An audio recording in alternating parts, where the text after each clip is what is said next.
an idea that is said by Donald Trump versus an idea that is said by Barack Obama is still the same idea, despite who says it, you know? Mm. And the reason why it personally resonates with me, you know, Panji Pragiwaksono, Oh, of course. we hold a lot of the same beliefs. We hold a lot Mm. of the same opinions. So I don't understand, why is it when he says it, it's okay? When I says it, when I say it, I trend on Twitter for fucking days and everybody's Yeah. fucking harassing me. So if am I looking for controversy? Am I looking for trouble? No. But do I embrace controversy? Yes. And is it intentional?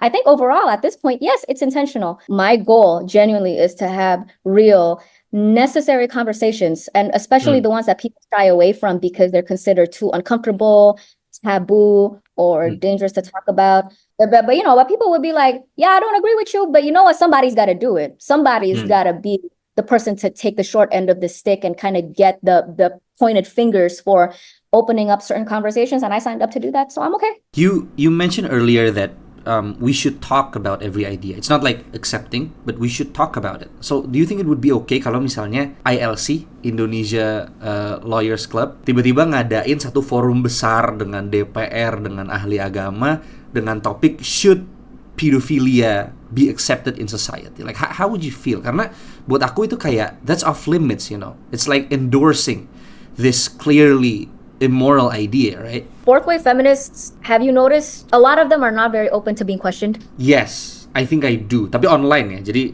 I might be biased about this. I used to live in LA. Trust me, in real life, it's really no different. I'm pro-choice in my laws and legislations, but I'm anti-abortion in my personal ethos and my morals. I'm pro-choice because if we are operating off of the narrative that a fetus is a living being, then by that very same token, you cannot give that living being a legal right that no other living being has, which is the right to use somebody else's body to sustain their life without that other person's full consent. Ngerti nggak? Do you really want this baby to grow up with parents that are not at all equipped to become parents? They don't have the financial resources, financial capability, the mental and emotional capability of raising a child. In a lot of cases, it's actually a lot more merciful for certain children to never been born.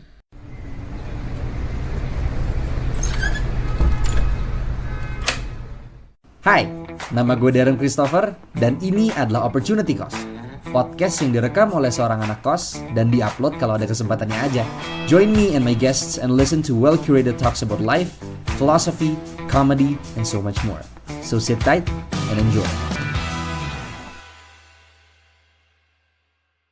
Hey guys, welcome back to the show. Tamu gue hari ini adalah seseorang yang punya mixed ratings online. Ada yang bilang dia clever and courageous, ada juga yang bilang dia bebal dan salah tempat. She is a political commentator, an entrepreneur, and host of the Indah G Show. Kak Indah Gunawan, thank you for being here. Ooh, I haven't heard anybody call me by my full name in a long time. Thank you for having me. Thank you so much. Happy to be here. Yeah, we're recording this on the last day of January, so I think the only appropriate question to begin with is, how has the first month of 2025 been treating you? Oh my gosh, I literally was just thinking about how, like, it feels as if ever since the start of 2025, I have lived 3 months of it. Like, it feels like I'm already 3 months in just because of how long January has been.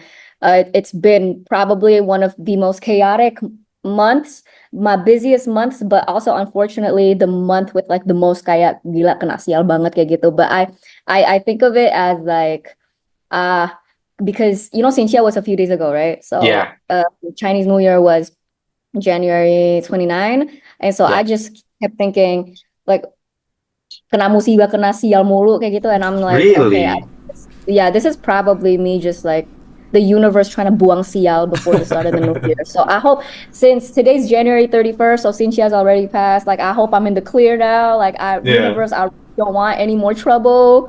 Yeah. You know, so I totally understand. January's been a lot. It's been really tough. Longest month of my life. Really? I can totally relate because Januari kemarin juga a lot of things been happening. Tapi kemarin pas Xinjia hujan gede banget, so I guess blessings coming our way if you believe. We could interpret it that way. Yeah. We could definitely interpret it that way for sure. But January is also really I think, if we're going to be talking about geopolitics and kind of like, world affairs, it's also been a lot. There's the inauguration of President Donald Trump in the United States. Exactly. Unfortunately, a lot of catastrophes as well, reminding again that the LA fires, the wildfires was not that long ago. And then just, I think yesterday, there was the American Airlines plane Oh, crash. crashing. Yeah, Yeah, with in the Black Virginia. Hawk helicopter I forgot if it was in Virginia or if it was in Yeah, Washington DC, Virginia. but it's from the DMV area. So Mm. yeah, it's been a lot of I can't even remember what good thing happened in January, to be honest, like in terms of world affairs. So Yeah. Yeah, yeah. Because you mentioned it, ini untuk semua yang nonton, di saat aku kemarin kontak Kak Indah, I told her that we're gonna be talking about politics, about feminism, and of course about religion. Jadi, mhm. when I told my friends, yeah, when I told my friends I was gonna be talking to you, banyak dari mereka tuh yang takut Kak sebenarnya. Karena mereka berpikir, yo, you're gonna be talking with this very controversial figure, ya kan? Some of them even said, awas aja lo ntar kena serang di Twitter, gitu. So, I think there's this public perception that you're gonna say something dangerous once in a while. But I think assumptions can also be misleading because it leads people to think that this is what you're like in real life. But yeah, what's Indah G like behind the scenes? Like, what do you do? Are you always looking for tough discussions like this?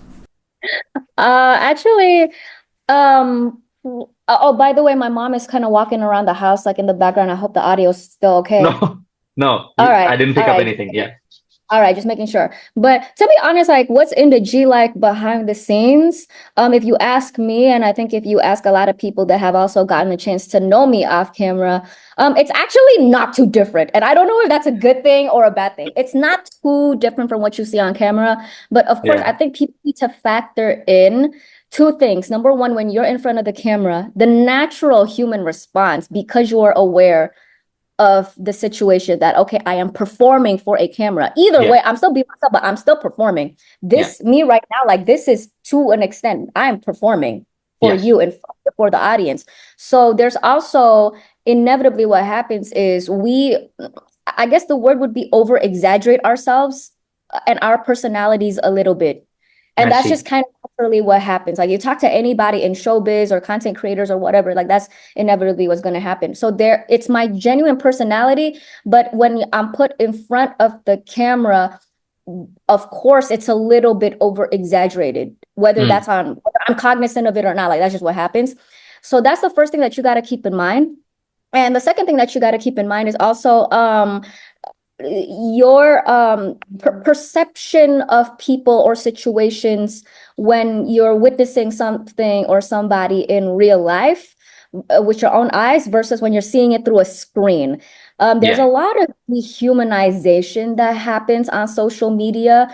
You are getting glimpses of people's personalities, of their lives, of their personhood, and it's very detached because you are only viewing it through a screen. I Yeah. think, and I've experienced this myself. Like don't get me wrong, I've seen people online that eventually I have the chance to meet either through work, either through collaboration, or just like I meet them at parties. And I'm gonna be honest, I didn't have the best first impression of them because I was watching them through a camera, I through see.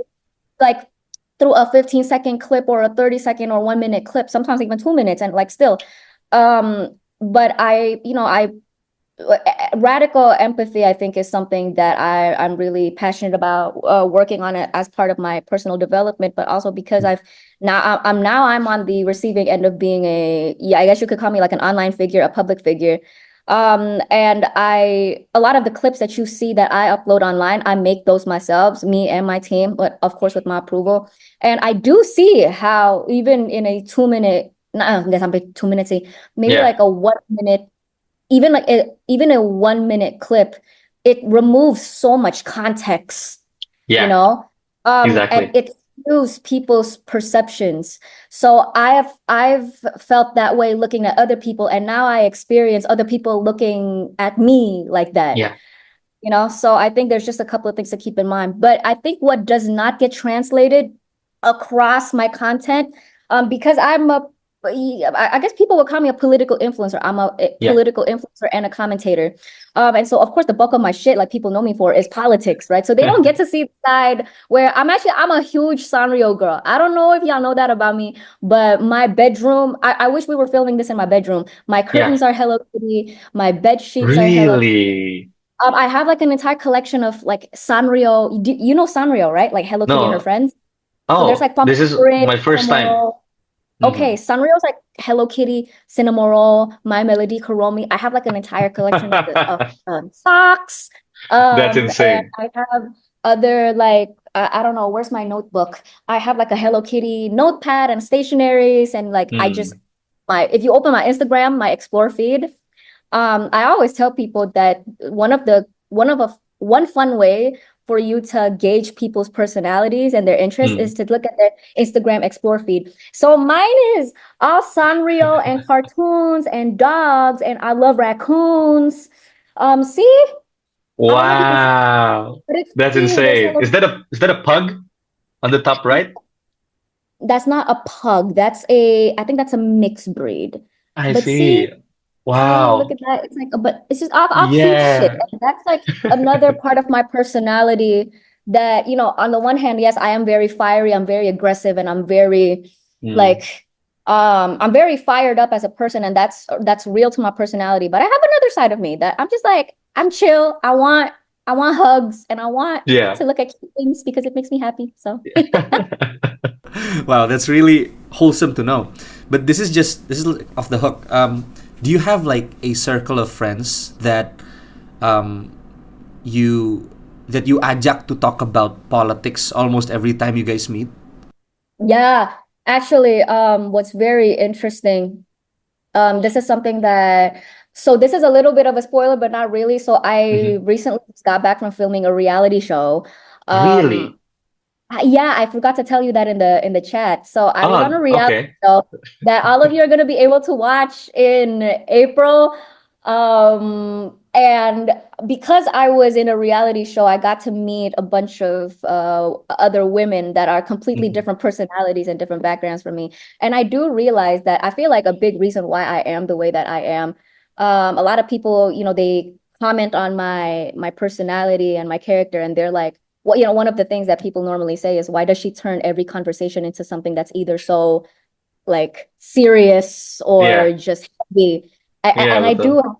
I have that genuine propensity, and I realize that it's my environment. I grew up in an environment. I'm surrounded by people that I don't want to sound kayak GR banget kayak gitu, like, oh, like my circle's Yeah. all intellectuals.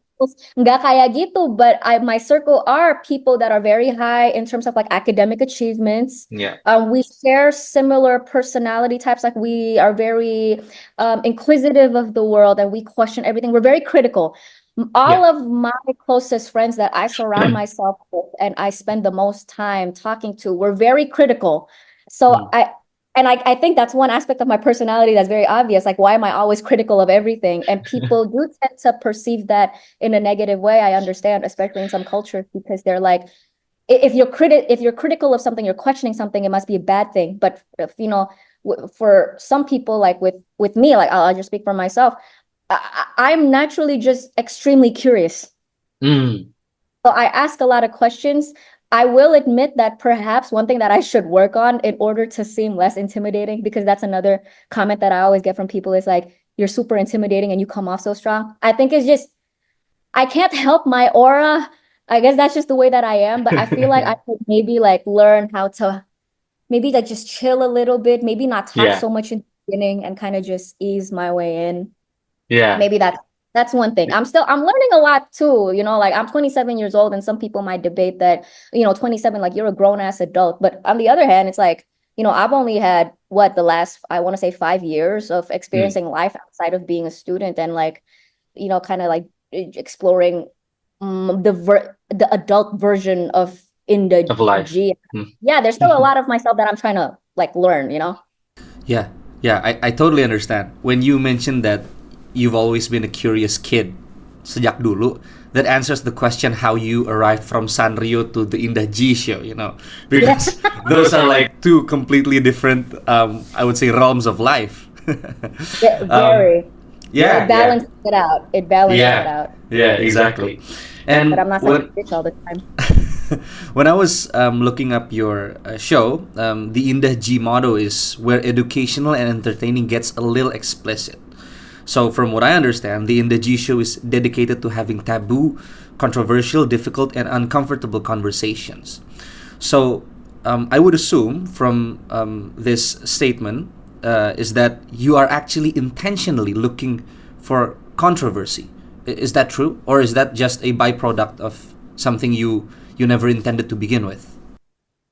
Am I looking for controversy? No. But people, what was the question that you asked? You asked in the TOR, if people recognize me as somebody who embraces controversy and if Yes. that is intentional. So am I looking for controversy? Am I looking for trouble? No. But do I embrace controversy? Yes. And is it intentional? I think overall at this point, yes, it's intentional. But I do want to take this opportunity to also disclaim that what is not intentional is how mainstream my name has become. Mm. Because in the very beginning, to be honest, hand to God, if my goal was to become famous, like extremely liked by everybody and, like millions of followers, why would I choose something so polarizing, right? So I guess True. that's my first point. So in the beginning, hand to God, I just wanted to stay in my own little niche. Mm. And Which then is? my own little niche. So of course, like within the realm of social politics. So political activism is something that has actually been rooted into me since a very, very young age. And I've always been a very politically charged person by nature, because again, by nature, I'm very curious. I'm very critical. I'm also very opinionated. I have opinions about everything. Right. And I come back to Indonesia and I realize that, there's a lot of gaps within the political landscape that I can come into. One of the few things is how I think representation, but also advocacy for marginalized groups, right? People that feel ostracized by society, that don't necessarily get a voice to show that, hey, look at here, like we exist, and to talk about things that are considered taboo and controversial. I think that that's very lacking. I came back feeling like the Indonesian political landscape is very one-sided, and it's not very diverse, and it's not a true representation of not just the diversity of Indonesia in terms of race and religion, but also just the diversity of opinions, the diversity of walks of life. And so I just wanted to stay in that niche. And in the beginning, like I wanted to, of course, be a brave figure that, is able to talk about difficult conversations. What I didn't but okay, here's the thing. In my head, I thought, so I'm going to be that person that's brave enough to open up certain discussions. And in my head, so you got to keep in mind, I started this when I was still really young and gullible. I was probably I think I was 23, 24. Wow. I was 23 or 24. I'm now 27, right? In my head, it went, okay, well, if I am the person to open up this conversation, it will get people to start talking about it more. And that way it formalizes the conversation, and people start, there's discourse that I am able to start, and people just kind of take it off from there. I'm just the person to bring it to the table, and then everybody else just eat it up. I didn't expect that people were going to be attacking me. I didn't put two and two You together. didn't factor that in, No, I didn't factor that in. And I guess, I guess that's on me. That's my bad. But at the same time, I reconcile with how that's just what comes in the territory of the game that I'm playing. So yeah, but I am a controversial figure, and people do realize, people know that, and I know that too. But what I hope people know about me is that I'm not controversial just for controversy's sake. So I don't believe in being provocative just for the sake of being provocative because I want attention. I don't know, I can come up with a million different ways of getting attention without it coming with the amount of backlash that I've gotten. Like I get death threats and rape threats like on the reg, you know? Wow. So if I wanted attention, I could do it in other ways. This is Yeah. not it. So my goal genuinely is to have real necessary conversations, and especially Mm. the ones that people shy away from because they're considered too uncomfortable, taboo, or Mm. dangerous to talk about. I live by the philosophy of the Indie Show really is provocative for progress. Mm. Because I understand that progress is not ever gauged without backlash. Look Mm. throughout history, and you'll see that that is true. And so, yeah, I am provocative, but the intention behind it is to gauge progress. And, people do often look at me and they're like, you know what? Like, I don't always agree with you, which, by the way, I'm glad. I don't want anybody to always agree with me because otherwise Yeah. you're just in an echo chamber, right? Yeah. But people would be like, yeah, I don't agree with you, but you know what? Somebody's got to do it. Somebody's Mm. got to be the person to take the short end of the stick and kind of get the pointed fingers for opening up certain conversations. And I signed up to do that, so I'm okay. Yeah, yeah. I think it was April last month. I talked to Oza Rangkuti, if you've heard of him. Oh, I Yeah. love Oz. Yeah, the comedian. I have an I was- episode with him. Yeah. Oh yeah. I do too. Like last year on April. Aku nanya sama dia, apakah dia, jadi he receives a lot of criticism on Twitter. And he's a comedian gitu. Maksudnya kayak people are just hating on his jokes, ya kan. Tapi when I asked him, dia bilang dia nggak terlalu berasa gitu. He doesn't really feel the criticism. He just reads it and then just, I would say, waves it away. But what about you? Because from what I gather, your content, you're being serious about it. Like when you have this discussion with, let's say, Ustad Felix Xiao, you're not just playing the devil's advocate for the sake of being the devil's advocate, but that's your genuine position. Ya kan? So, yeah, what do you feel when the criticisms hit? When I'm fine with it. I Really? because okay, I guess there's like two levels to it. Like let's dissect this. If I don't, I genuinely, like, I hope people realize I do not mind people disagreeing with me. In fact, if anything, I am glad if you tell me that you disagree with me. I'm glad that you and I can have disagreements Yeah. because that's what's natural. There's not going to be a single person in this world where you, Darren, like there's not going to be anybody that 100% agrees with you on everything. You don't even Yeah. 100% agree with your mom on Yeah. her politics. You know what I'm saying? So if it's, you disagree with my political stances and my viewpoints, and you want to engage in a, preferably constructive and civil debate and discussion on that, I am more than happy. The Yeah. problem becomes when people, they just start bullying me because they don't agree with me. But at the and of course, I'm not going to sit here and lie and say that has never affected me. I'm only human, and I don't think anybody in my position of being harassed 24/7 on social media and having to read DMs about people threatening to rape and kill you and your mother, and like people telling you that you're better off killing yourself and dying. Of course, at some point, like that's going to impact you.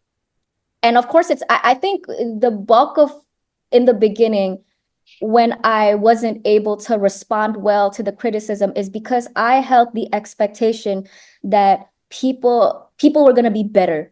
That I held the expectation that, people are not going to stoop that low to slut shame me or to be racist towards me, or, to resort to ad hominems that are just bullying and harassment, and like could actually just engage in a debate of ideas. And then that ended up being what I got, right? Is that people can't really meet me on the same level to debate ideas. They just resort to attacking my character, my looks, my background. And of course that's disappointing. But after a while, you just have to reconcile with the fact that, hey, look, you signed up for this. You signed up to go into sociopolitics. You signed up to, take on taboo and controversial and uncomfortable, unpopular conversation topics.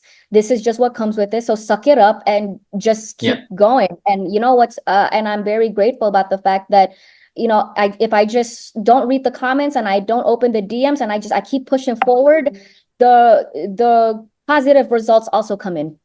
Yeah. Yeah. Yeah. Yeah. I should silence my thing. Your notifications, yeah. Um, I think it was a resolution, New Year's resolution video. You mentioned reading Boso's good arguments, right? If I'm not mistaken. Yeah. Yes, good arguments. Good arguments from Boso. And I think ada budaya di Indonesia yang mengatakan, hey, it's better off to agree to disagree, supaya kita nggak berdebat, supaya kita nggak berantem. Do you think there's any value to disagreements and to arguments? Of course. No, of course, that is like at the heart of everything that I do. Mm. At the heart of the Indie show, like how do we encourage people to engage in civil but critical discourse and to be able to see disagreements not as an attack of character, but as as an opportunity to explore perhaps alternatives, Yeah. but to explore ideas on their own. Like I think there needs to be this cultural shift in the way that we see disagreements. We need to divorce it from this idea of it being a personal attack, and start seeing it, programming ourselves to see it as just, hey, like these are ideas. Yeah. It don't got nothing to do with me. Like, and ideas and opinions, they change. Yeah. So just take the idea, detach your personhood from it. You can choose to either take an idea or leave an idea. Like that idea, like if you don't want an idea anymore, you don't want an opinion anymore, you can always just drop it, Mm. you know? Yeah. So I guess that's why, and I come from that cognitive wiring, right? I come with that type of personality, where I have, I guess some people would call it the privilege to be able to detach my ideas and my opinions and my Yeah. philosophies from my personhood. And I'm educated enough to be able to do that. And of obviously, like having that type of education is a privilege. And I guess, coming back here to certain societies like Indonesia, where unfortunately most people are not as educated. Yeah. That was a very hard thing to reconcile with and get used to in the beginning. But I think Yeah. now I'm like, yeah, that's Yeah. So here are a couple of follow-ups that I would like to ask you. I totally agree that in a democracy, battles of ideas should be commonplace, right? Because I think that's how ideas are actually developed. Makanya when we have ideas such as, let's say, liberalism, it gets challenged by more ideas, right? And then you have neoliberalism, so itu cara bagaimana ide-ide itu berkembang menjadi sesuatu yang lebih diverse dan relatively lebih baik gitu. So my first question would be, because we're now talking about the battle of ideas, should all ideas be accepted? Should all ideas be like discussed even? Because if I understand kalau misalnya ada orang yang mengatakan the government should intervene more in the economy, ya kan? That's fair. Tapi kalau misalnya dia yang bilang people should marry children under the age of 10, ya kan? So itu kan, that's an idea, but I don't think that's a good idea, right? What do you think? So I think first and foremost, there's a difference between all ideas should be tolerated versus all ideas should be explored, should be challenged and discussed out in the open. So one of the reasons why I think on surface level, people look at me and they're like, why do you like things that are taboo and controversial? Like that's very quote unquote not normal, right? Because I think at the core of it, I reject the notion that anything should be too taboo and too controversial and too uncomfortable for us to discuss. Number one, because humans are ultimately creatures of communication, and we benefit so much from being able to openly communicate with one another. And the inverse of that is actually, I reject the notion of anything should not be on the table to discuss, because that's actually what opens up a very dangerous pathway for things to get, gimana ya jelasinnya? I think when we don't talk about things, it's actually when trouble occurs, because then you have all of that repression sort of just like being pushed down underneath Yeah. And so there's all of this problem happening down here, and yet nobody on top like really wants to address that. And so you just keep turning a blind eye to problems, and like that's Yeah. not. And I'm a very what's the opposite of conflict avoidant? I'm Uh, open to conflict. Disagreeable? No? No, not disagreeable, but a lot of people are very conflict avoidant, right? Like that is Mm-hmm. a facet of people's personality, but that's also a facet of cultural personalities. Indonesia is a very conflict avoidant Yeah. culture. We see a problem, we just don't talk about it, right? But it doesn't make the problem go away. So my attitude is always, no, if we see a problem, we got to talk about it, and that's the way that we fix things, Yeah. right? So Yeah. I was back again to you're back again to your question. If all ideas should be tolerated just because we are a democracy. Again, I think we should talk about every idea. And like, there's gonna be that one guy that asks, why can't we marry 10-year-olds? Yeah. Why can't I fuck a 10-year-old? First of all, okay, like let's let him ask that question. Let's give him a safe space for him to, in good faith, inquire that question, and let's host a space where we can all pitch in as to the reason why we shouldn't be Yeah. like engaging in Pedophiles. intercourse. Yeah, don't not be a pedophile. Yeah. Instead of just shoving it away, and then in my head it's, well, if I don't answer his question, if I don't satiate his curiosity as to why he shouldn't do something, and I instead attack him and make him feel bad for even asking that question in the first place, and I don't give him answers, he's gonna run off and do his own thing, right? And then he's probably gonna go off and like fuck a 10-year-old, or like rape a 10-year-old. And we don't want that. And you actually mentioned pedophiles just now, and I'm actually working on an episode to talk with KPPPA. I forgot what they stand for, but the Komnas Perlindungan Pelindungan Perempuan dan anak. there's like 3 Ps in there. But anyways, I'm working on an episode, talking about pedophilia with them. And it's actually it's the same way. I feel like pedophilia is one of those things, one of those conversations that we're just so. I'm not defending pedophiles. Like, you see, this is where critical thinking nuance needs to come in, right? Because there is a difference between a person with pedophilia versus a person with a person who is a pedophile. So if we just shut away the conversation surrounding pedophilia and reconciling with the reality that, look, there are people with this disorder, but hey, let's address the topic, let's address the issue, let's reach out to these people, get them the help and the support that they need so that they do not end up committing crimes and harming other people. But that's not at all what we're doing with the topic of pedophilia, isn't it? And yet, when you consult with the data, so I've collaborated with Komnas Perempuan in the past. Indonesia, unfortunately, has very high rates of child sexual violence, Abuse. a lot of child sexual abuse, child rape, and actually, the top perpetrator for cases of child sexual abuse is by fathers and uncles and grandparents and just other like male relatives. Adults.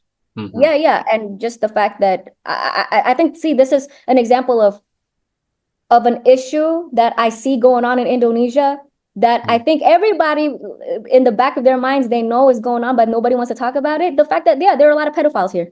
Because why else are our child sexual abuse and rape cases numbers so high? Yeah. You mentioned earlier that we should talk about every idea. It's not like accepting, but we should talk about it. Is that right? Yeah. How would you feel? So, do you think it would be okay kalau misalnya ILC, Indonesia Lawyers Club, ya, yang Pak Karni Ilyas, tiba-tiba ngadain satu forum besar dengan DPR, dengan ahli agama, dengan topik should pedophilia be accepted in society? Like, how would you feel? Karena buat aku itu kayak that's off limits, It's like endorsing this clearly immoral idea, right? But what? That's actually very interesting. So I would like to hear from you. Why do you think you read that as like a title, right? Yeah. Pedophilia be accepted. And you said, correct me if I'm wrong, but you just now said that to you itu terkesannya as if like they are endorsing that idea. So why? So I think gini, ini aku akan coba pakai bahasa Indonesia karena mungkin lebih lancar pakai bahasa Indonesia. Gak apa-apa, gak apa-apa, gak apa-apa. Aman. Yeah, yeah. I think people can still, oke ini kalau mix, I think people can still tolerate idiots, you know. Kita tahu ada banyak figure di luar sana, kayaknya mereka nih bodoh sekali, tapi mereka masih bisa masuk acara TV, masih bisa host ini dan itu. Tapi the thing that we don't tolerate is actually criminals kan. Maksudnya kita nggak punya TV yang sengaja menyiarkan inspiring stories about Osama bin Laden's life, ya kan? Because we know it's evil gitu, and we don't give these people platforms because we know that these are bad ideas. Jadi sewaktu misalnya ada platform sebesar ILC atau Mata Najwa or anything yang mengadakan is pedophilia up for debate, it's like you are to a certain extent giving this bad idea a platform. Jadi that's where I'm coming from. Giving the idea a platform. Okay, so so here's the thing. What was the title that you said just now? The title of the episode, let's say, is Should pedophilia be accepted in society? Wordingnya yang salah. Wordingnya yang salah. So, if it were me, I think it's not a question of whether should pedophilia be accepted. Obviously not, because again, of course, pedophilia is a crime. It is 100% a crime. There's no debate to that, right? Yeah. But I think I think it would have been. I would very much be okay with it, and I would actually like it if perhaps the question was worded as, pedophilia is a misalnya pedophilia is real. What are we going to do about it? So that's still, we are addressing the topic, but we're not asking. But at the same time, okay, here I kind of half agree with you. There's a part of me that half agrees, and there's a part of me that, like, there's a devil's advocate to that. Yeah. So I understand, obviously, because I have an EQ of, if you write the title as should pedophilia be accepted? Yeah. I understand how that's going to come off and rub off on some people, but but at the same time, there's the other side of me. Why can't, that is just a question. Yeah. Sifatnya itu cuma sebuah pertanyaan aja. Nah, masalahnya it's a very slippery slope when we start villainizing people, and also kita mulai suzon, we start assuming the worst out of people just because they ask a certain question.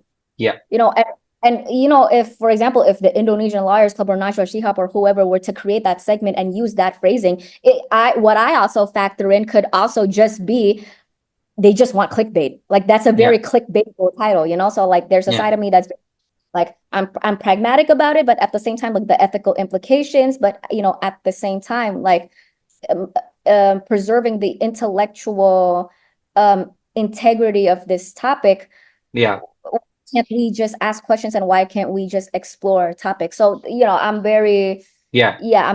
mixed. I'm mixed in this. Yeah. But let me just push this one last time before we move on to more comfortable topics, right? We know, like, I do know that pedophilia is immoral gitu. Tapi let's imagine misalnya angka kemiskinan tuh begitu tinggi. Kita misalnya angka kemiskinan begitu tinggi, lalu ada beberapa orang yang mewacanakan, oke, gimana kalau older established men marry underage children from poor families. Lalu mereka itu nanti bakal disekolahin, boleh berkuliah kalau misalnya perempuannya mau gitu, akan beranak gitu, dan akan punya masa depan yang terjamin. The only loss is that they don't have the freedom to maksudnya mereka underage kan gitu. Meskipun mereka say yes, they would probably regret it 10 years later gitu. That's the only setback. Would you think that kalau misalnya ada orang mewacanakan itu, it's still up for debate? Let me put it this way. I think anything can be up for debate, because I believe, I am a strong proponent of, you can ask any questions. You can ask any questions, and I'm actually glad that you asked that, because I'm pretty sure, like, out there are a lot of people that deep down, like, they're asking that, like, that is the in which, like, they are that is the question that they are operating their life choices based off of, and yet because perhaps nobody's ever challenged them on that. So, but to answer your question, I think so the question is, would it be okay if those were the circumstances, that child marriage happens. Yeah. Masalahnya kan apa nomor satu anak kecil itu belum punya otonomi ya. Like Yeah. the children do not have the capacity to make informed decisions for themselves. That's why the whole concept of like, parents being they're sort of like proxy and being the people Yeah. responsible for them is a thing. So they can't fully even consent to that decision themselves because again, they're still children. And then added on top of that, so basically, if that is the solution that we go for, you're basically saying that the only way for let's just talk about the girls because child marriage is usually like, the girls Yeah. are kind of like get sold off to, child marriage so that the family can Yeah. sort of mengurangi beban finansial atau dapat duit misalnya kayak gitu. So you're saying that the only solution that we are able to come up with in order for little girls to live kehidupan yang sejahtera, mempunyai akses ke pendidikan, Yeah. kehidupan yang mempunyai kesempatan untuk menjalani hidup yang layak is for us to sell them. Like, right, so it's also like we can't come up with other solutions that does not impede upon not only their right and their liberty but also their safety. Yeah, I think this comes from a utilitarian perspective. Jadi kayak maximizing the happiness, right? Jadi there are setbacks, tapi at least they'll have more to look forward to in the future. Like this, I'm not endorsing this. Ini. This is just a thought experiment. Yeah. We're think tanking this shit. Yeah. From a utilitarian perspective, if it's so I'm poor, I can't give my daughter a good life, but I can sell her off to this man and he will the privilege she wants, she needs. Yeah. But can I guarantee that, or is it going to end up in like what majority of the cases are, where kind of the girl just gets abused and neglected and does not at all? Kita anggap aja ini program pemerintah. Jadi ini diawasi, ada reporting misalnya per 3 months, 6 months gitu, ada auditnya gitu, to ensure the well-being of these children. Di audit kayak gitu. Kalau cuma selama 3 months, like it's very easy. I'm thinking of the loopholes here. Number one, of course, it's very easy for you to like keep up a facade, keep up an act for 3 months. And especially because of the power dynamics of like an older man with like a young child. Yeah. Or just like an older person with a young child, right? Yeah. It's very easy to coerce the child. That's also part of the problem, when we're dealing with children, is they can't fend for themselves. Yeah. And it's very easy for you to just keep up a facade for 3 months and like, hey, everything's good. See, we're a happily married couple. And then after 3 months, you just, God knows what happens to that child, a child bride or that child groom. And so, like, what was the question again? If there was this program gitu, like it maximizes the happiness, right? Maksudnya memang ada setbacks-nya, tapi dia akan punya edukasi, akan punya kehidupan yang layak, makan sehat, masa depan yang terjamin. The only setback adalah she doesn't have a say in this karena dia masih kecil kan. Jadi mungkin when she's 30 dia kayak, kenapa gue hidupnya begini ya gitu. Yeah. Dan ini diawasi pemerintah gitu. Jadi let's say ceteris paribus ya, anggap aja semuanya dianggap berjalan gitu. Right.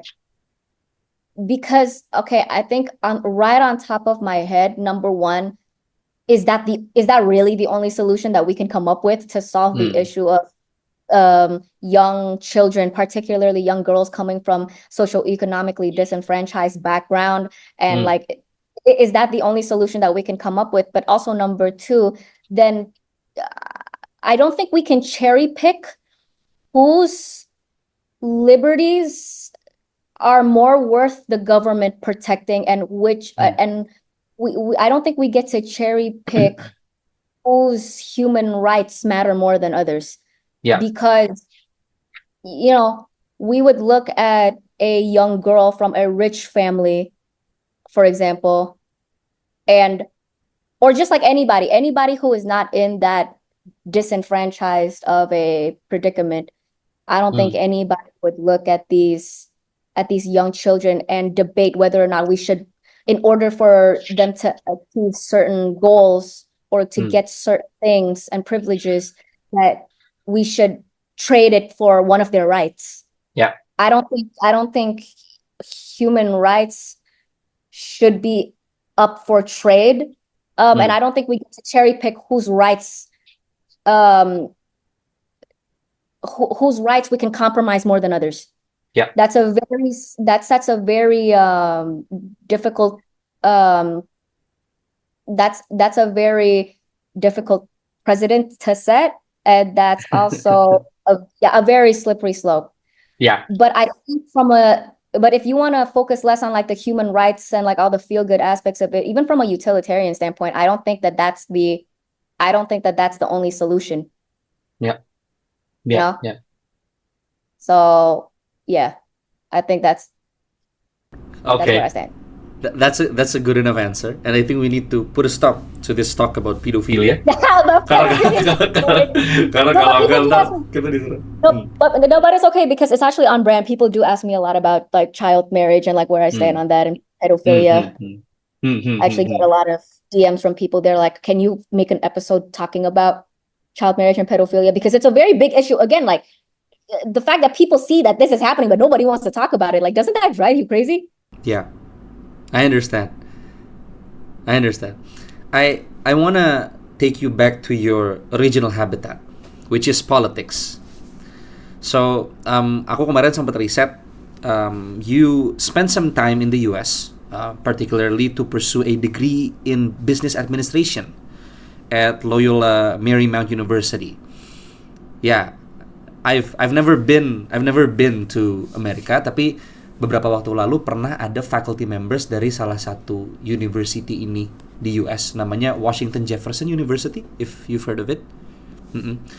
Datang ke kampusku, lalu mereka tuh bilang bahwa hidup di US itu menjadi sangat stressful karena politiknya. Nah, I want to know your thoughts on that. Yang pertama itu, is it truly that stressful, and how is it different than politics in Indonesia? The first question, is life in the US that stressful because of the politics? I mean, I think politics, this is what a lot of people don't realize about politics, is that politics isn't just talking about government budgets and government spending and like voting, for example. Like politics seeps into every aspect of our lives, down to the social, cultural, social, political aspects of, for example, can you as a woman leave the house wearing short pants? Like, even that is politics, you know. So politics is really everything. So I think it's more so, it's not that politics just in the US is so stressful that it kind of stresses all of the people out. Even here in Indonesia, like, we're all always stressed out about the politics that goes on in Indonesia. And I think just politics everywhere is stressful. But what's different about politics in the US versus Indonesia? So the US is polarized more by ideology. So there's left and right. That's why there's Democrats and Republicans. Yeah. Whereas in Indonesia, it's more polarized by identity, religion, ethnicity, and especially power of the individual as a result of, let's say, personal networks or patronage.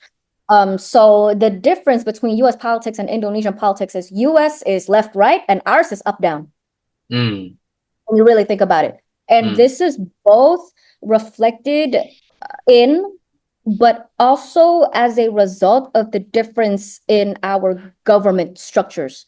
So I don't know how much you know about the US government, but the US government is a decentralized political system. So if decentralized is, so when I say the US is a decentralized political system, that means it's decentralized. So from the power from the top also goes down to the bottom. So from the top, it's federal. That's why it's called a federal system. Yes. Is divided down to the state governments as well. That's why, for example, California and Texas are very different.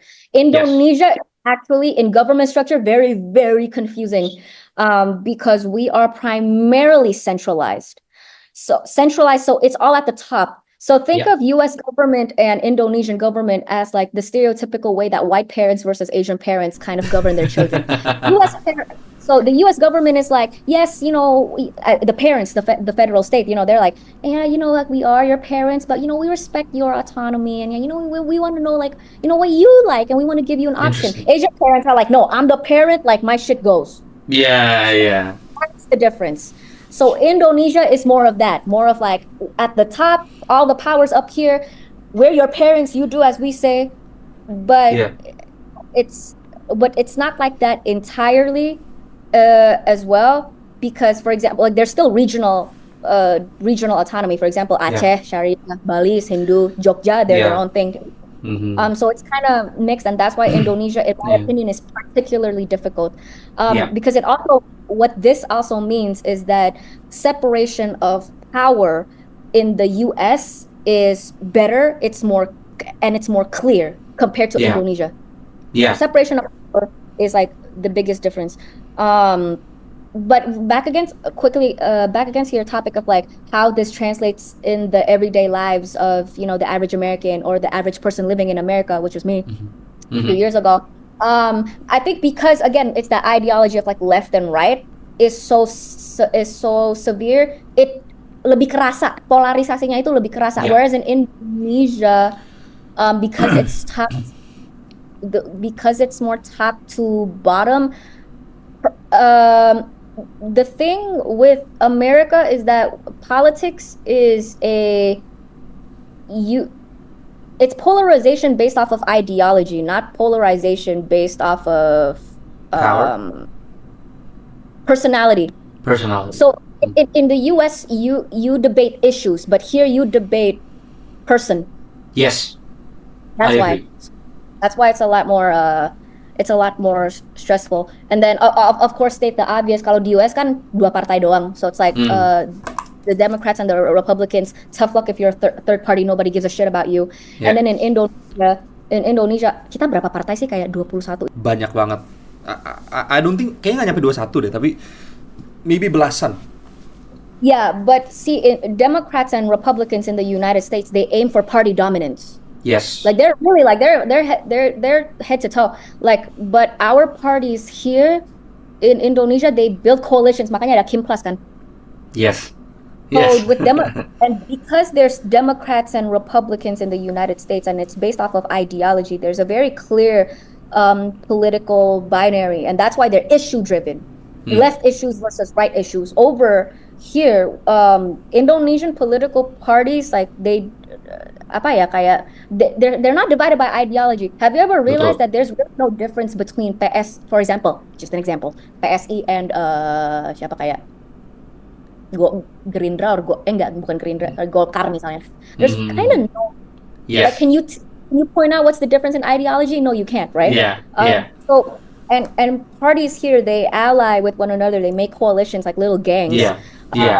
Based off of what's most pragmatic. They based it off of patronage. It's based off of elite interests. Yes. Which is not at all a secret. Rather than ideology. And so that's why, like I said just now, it makes politics in Indonesia very personality driven. Yes. Yeah.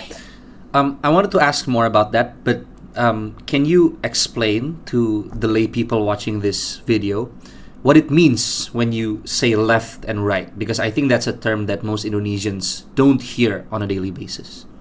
I love this question, and just the fact that what's left and right in America is not left and right here in Indonesia. So like what we consider is part of a political spectrum or a political ideology differs depending on where you're at. Because actually what's really interesting when I moved back here, so in the United States, everybody, if I were to tell them where I stand with my political views and what notions I adhere to, people in the US would call me more centrist. I'm very center. And actually, like, I've done a bunch of, just for fun, I've done like a bunch of political personality tests. Really? You can do this with ChatGPT. You can ask ChatGPT, hey, based off of what you know about me, where do you think I stand on the political spectrum? And you ask me a bunch of questions, and then you do it, and then so ChatGPT just spits out this whole information about you, and it's really fun. And I'm more, if you were to generalize me, I'm actually more of a left-leaning libertarian. Yes. which is kind of confusing. Libertarians actually on the right side of the spectrum, but I'm liberal. I'm socially liberal, but I'm fiscally conservative. So it kind of puts me somewhere kind of like in the middle, in an awkward middle. By fiscally conservative, do you mean government shouldn't intervene that much in? Yeah. I'm very much for, minimal government intervention, and also this is not a secret. I don't fuck with the concept of taxes. So, but that's a different conversation. Back again to your question of left versus right. What constitutes as left and right here in Indonesia? Again, very interesting, because in the US, I'm more, people would consider me like center. Over here, I'm like far left all of a sudden. That's true. So there's also the subjectivity of it. That's why at the same time, I'm not really sure how to go about answering your question. I mean, left and right, like there is a political spectrum, like people can study it. On the very far left, there is is it communism on the very far end? Yeah, very far left. And then on the very far right, there's like fascism. Yes. So there's like an entire spectrum, but I think it's just cultural interpretations of what constitutes as what. Yes. Okay, that's very interesting. I totally agree with you when you said that American politics is dominated by ideas, ya kan? Tapi Indonesian politics is very dominated by persons or personalities. Maksudnya kayak kemarin aku tuh I talked about this with my professor di kuliah, dan dia tuh bilang bahwa Indonesia tuh semua politik figur. Makanya kita jarang menanyakan kan gitu. Like di saat misalnya kayak Trump naik, kita tahu immigration di-cut pasti. Dia pasti lebih America first gitu. Tapi kayak di saat Pak Prabowo, Pak Anies dan Pak Ganjar naik, it's more about the person dan mana yang lebih kredibel untuk melaksanakan apa yang mereka laksanakan. Tapi they're not really different kan. Dan that's the reason kenapa kita punya like multiple partai Demokrat, multiple partai Islam, ya kan. So we're actually very similar in ideology but different in persons. There's this political analyst namanya Dan Slater, if you've heard of him. I've heard of Dan Slater, yes. Yeah, he said that Indonesian politics are dominated by a cartel of parties wanting to share the spoils of office rather than by ideological or policy differentiation. Now, do you have any comments about that first? Yes, this is actually something that I very much personally resonate with this, because I think masalahnya orang Indonesia itu kebanyakan kita itu melihat orang daripada melihat ide yang diungkapkan oleh orang itu dan statement-statement yang diungkapkan oleh orang itu. So, I keep remembering there's this one Arabic ada pepatah dalam bahasa Arab from an Arab. I think he's a poet. I don't speak Arabic and I'm not confident enough to recite it. I think it's al-hikmah min afwa al-minajin. I think it's something like that. But it's basically the idea of like it's this notion of you should not look at the person, but you judge the person like just based on the person, but judge them based off of what they're saying. Like an idea that is said by Donald Trump versus an idea that is said by Barack Obama is still the same idea.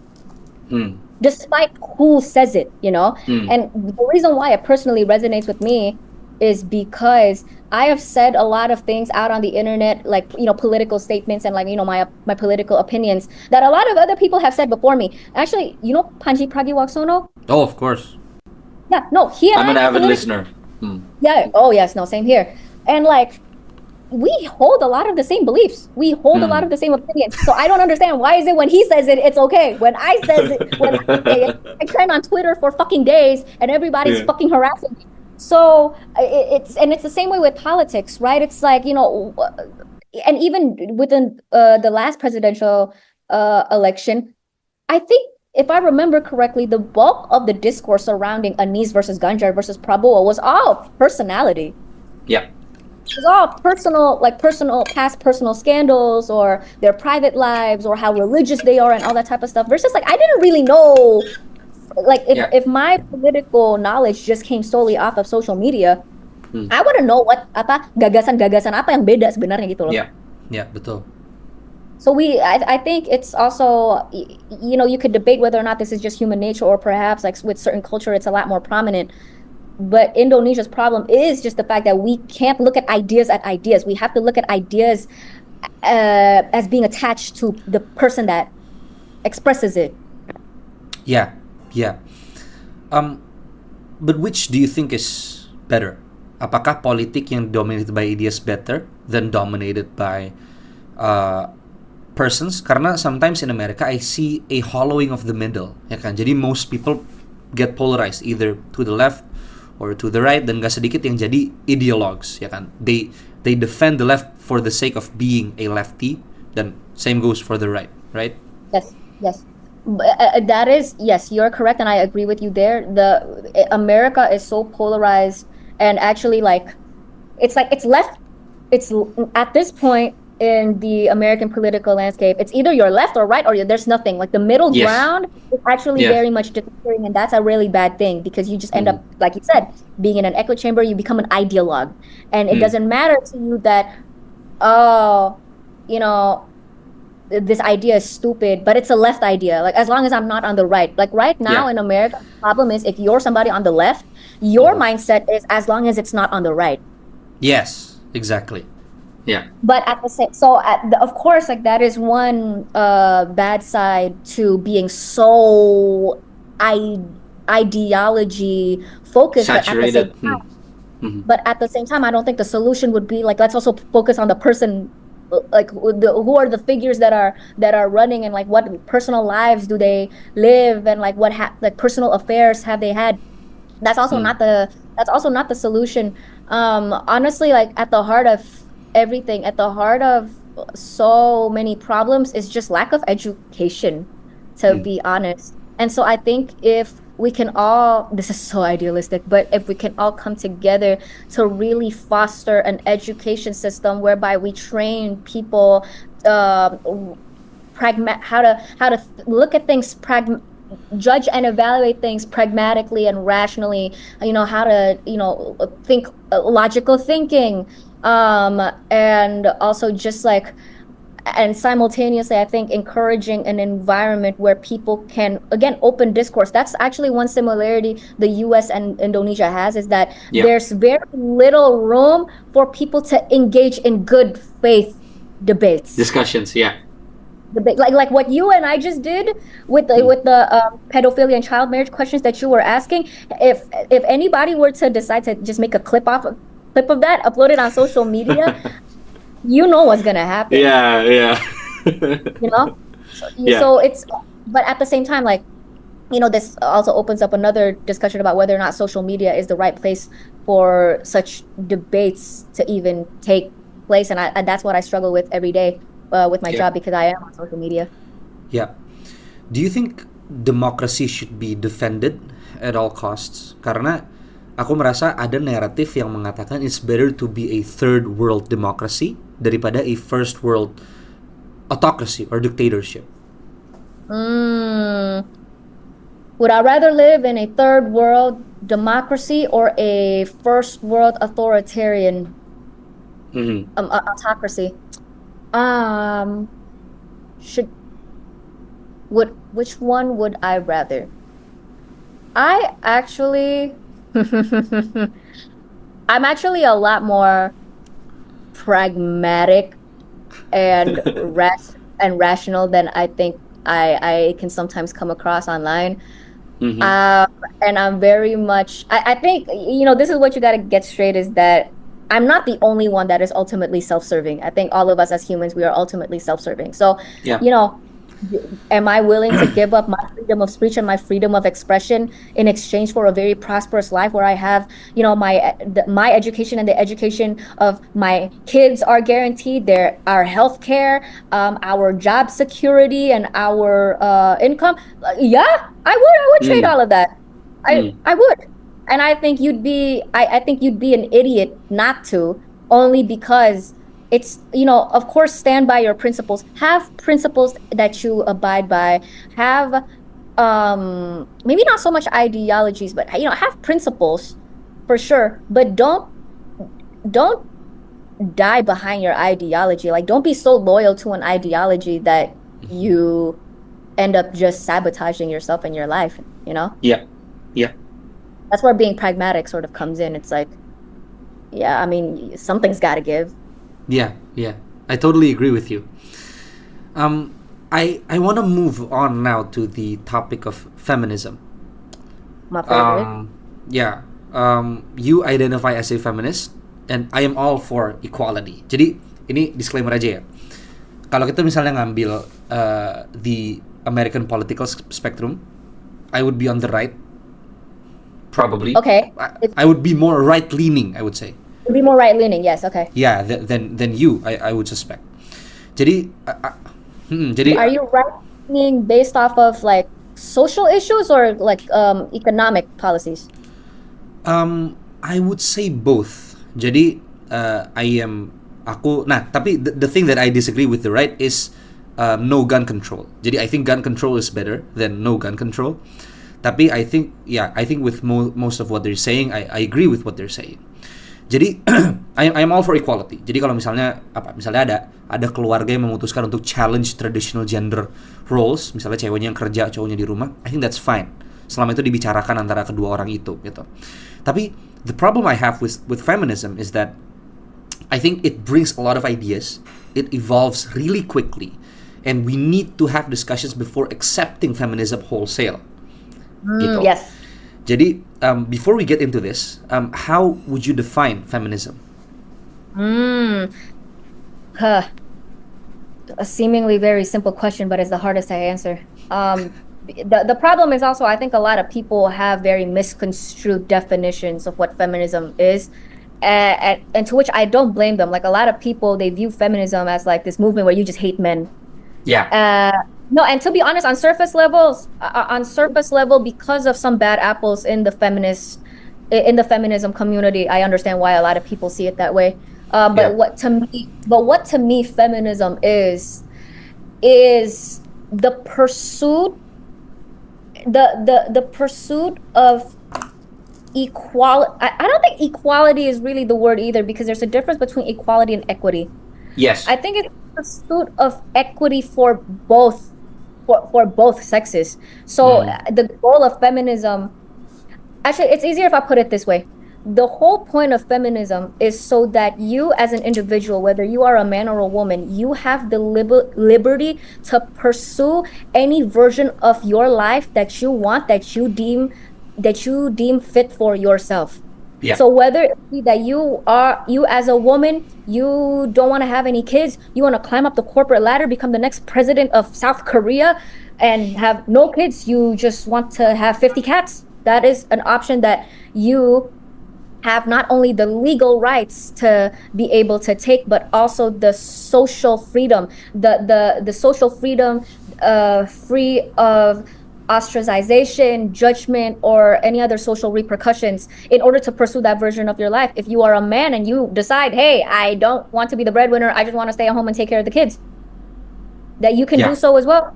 You know, that is a legal and social liberty that you have. So that is the whole point of feminism. It's really it's equity, not equality, because of course, like we have to acknowledge that men and women are different. We have our differences, and there are, of course, things that I guess of course, some very limited things that men and women are respectively better at than the other sex. Yeah. But I think it's just this idea of, to each their own, how they want to live their lives. Mm-hmm. Okay.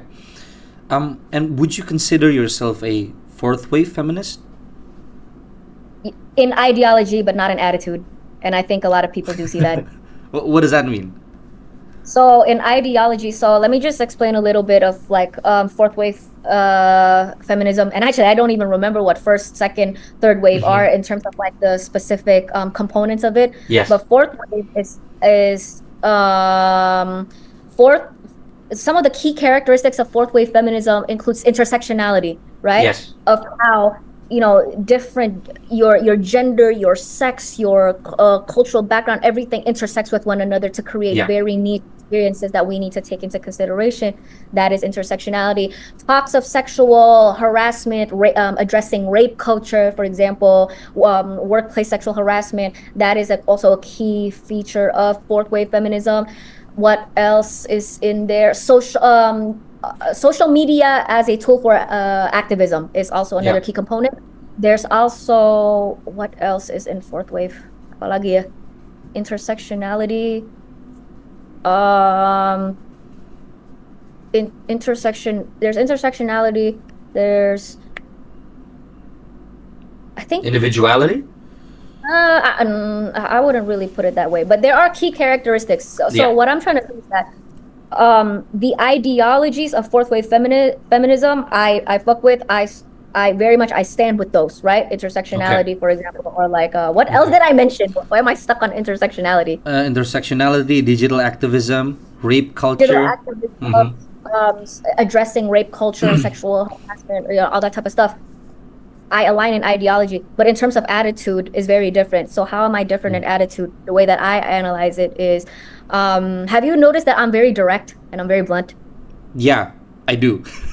Okay, yeah. So fourth wave feminism, they usually do more of soft activism. I don't know if you're familiar with that. I see. Soft activism. So you know how the stereotype of like the fourth wave feminist, right? It's like that's not very PC, and like, that's very offensive, right? It's very like you're very kayak baper gitu lah, kayak orangnya baper. So I'm me as a person, I'm not baper, and so it's more of like soft activism, and they're very social consensus building. That's where I very much differ. So social consensus. That's why fourth wave feminists, they strive to be the mainstream. Whereas I challenge the mainstream. And then fourth wave feminists, they also, have you noticed, a lot of them are not very open to being questioned? Yes, I think I do. Tapi online ya, jadi I might be biased about this. Unfortunately, in real life, I used to live in LA. Jadi kayak gitu juga. Trust me, in real life, it's really no different. Unfortunately, a lot of them, they don't react well to being questioned. And they're also very, this is one of your questions, they love cancel culture. Not in the way that it is actually meant to be, not in the way that cancel culture is actually supposed to be. Okay, I think feminism itu berangkat dari ide bahwa ada this structurally oppressive social system which is called the patriarchy. Bisa ada jelmaannya misalnya kayak dalam hukum women nggak boleh vote misalnya, atau bisa sifatnya tuh intangible ya kan, stereotype orang ya kan, cara orang memperlakukan, biases orang gitu. Jadi would you describe how would you describe the patriarchy? Would you describe it as an elaborate scheme to oppress women? No, I'm more, the other difference between me and fourth wave feminists is that I'm actually a lot more nuanced in how I view power and inequality, and that inequality is not purely, number one, equality is actually not purely systemic, and also just the fact that the patriarchy is not a scheme, like, because they're like these group of men that are like, we gotta oppress women, we gotta push them down, we gotta make them suffer and get rid of their rights. No, it's not. The patriarchy is basically, I guess the way that I would describe it is first and foremost a social cultural system that has now seeped into political systems as well. That what it is at the moment is a system, it is a culture that, what is the best way to explain it? I think the first thing that people need to be clear on when it comes to the patriarchy is that women are not the only ones that suffer. Men also suffer just as much. It is it's a cultural system that upholds this notion that the man and the masculine, no matter what, has to be in charge, has to be in power, has to live up to certain standards and roles of power, of dominion, of control, that inadvertently what happens is that it not only suppresses women, but it also suppresses other men. I guess that is the best way to describe what it is at the moment, how the patriarchy has come to fruition, like the way that it has developed. Was it something that a group of men schemed together to create the patriarchy so that they can shit on women? No. Because again, like the nuance, and I feel like a lot of people are really gonna hate me for saying this, but again, the nuance in how I view power and inequality. Inequality is not purely systemic, because some inequalities, they ultimately, even if it's unintentional, it's an unintended consequence, but it ultimately is also a result, in some or large part, due to lack of personal agency. There's also lack of meritocracy. There's also, and this is actually true of the patriarchy. So I understand how we've come to this. There's also economic incentive. So for example, like in the earlier years, like your economic prosperity is contingent upon, for example, physical strength. Yeah. And that sort of like created the culture that we're in now, where men sort of kind of take this more authoritative role, where they're in charge and they're in front, is because like this is the bastardized like, explanation for me, is that perhaps it's because in the earlier years, like let's say like when we were fucking cavemen or whatever, economic prosperity was not necessarily cash. It was all about like food, shelter, right? Hunting. So if you're male, if you're a man, you have the biological advantages of having more strength, of being faster, and so like that just created the culture from there, and it just keeps going on. Yeah. I think this is also what Kania talked about, right? About feminism with you in an earlier video. Yeah. Very biological reasons, yes. So I'm gonna try to bring out my objections to feminism, and I want to know what you think about it. Jadi aku merasa feminism itu muncul dari critical theory. Dan critical theory itu berangkat dari Marxism. So like there's this evolution of ideas. Now, if you have any disagreements, you can spit it, ya kan? Nah, the problem I have with Marxism is that it sees the world through a lens of conflict. Jadi there's this divide, ya kan, antara the oppressor and the oppressed. Jadi I've watched this documentary by a YouTuber namanya Ryan Chapman. I don't know if you've heard about him. Ryan Chapman. So dia tuh kayak suka mengupas ideologi gitu, dan dia bilang liberalism is actually the first system di mana orang bisa bekerja dan menjadi kaya. Yes. Because in earlier systems it's always human ownership or land ownership, right? So no matter how much you work, you're owned by someone else gitu, unless you're born to that status atau you can surpass that social hierarchy gitu. Tapi in liberalism, someone can work and be rich, but with that wealth comes inequality, and that's where Marxism comes in. Nah, itu dia. The problem I have is that Marxism sees the world through this dualistic lens of oppressor and the oppressed.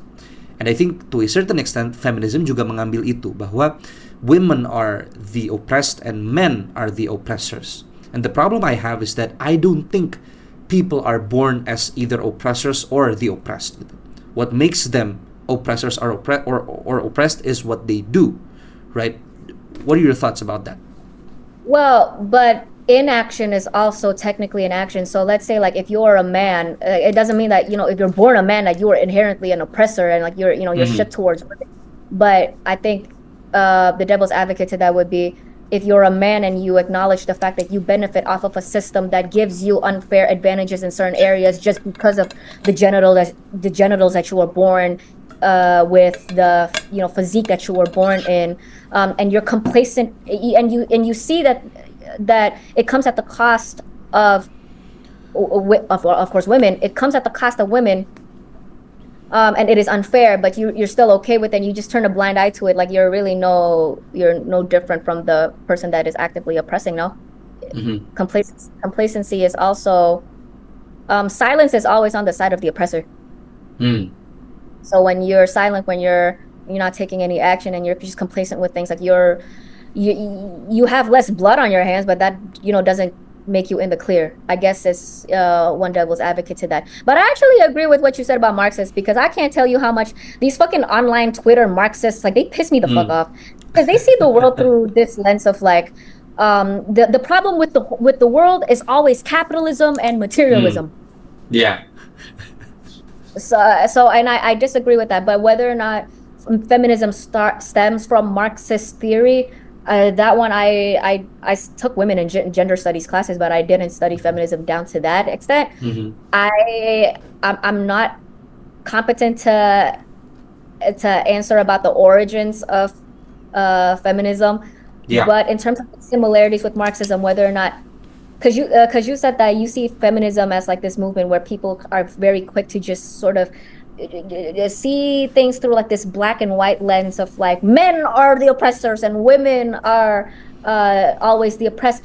In actuality, no. And any rational, level-headed feminist will tell you that the problem with the patriarchy is also other women that have internalized misogyny. Like, that is a topic that we feminists discuss as well, of how sometimes it really be your own people. Sometimes it really do be other women that are the ones, because they want to secure their position. They want to secure a favorable position in the eyes of the patriarchy, that they will throw other women under the bus. Yeah. So it's not always just black and white, like, no, all men are the problem. Like, in my life, I know a lot of good men that are very much feminists. Yeah. And they stand for the, for equitable treatment of both men and women. And then I know a lot of women in my life, like, they're just absolute shit. Like, they just sort of, like I mentioned earlier.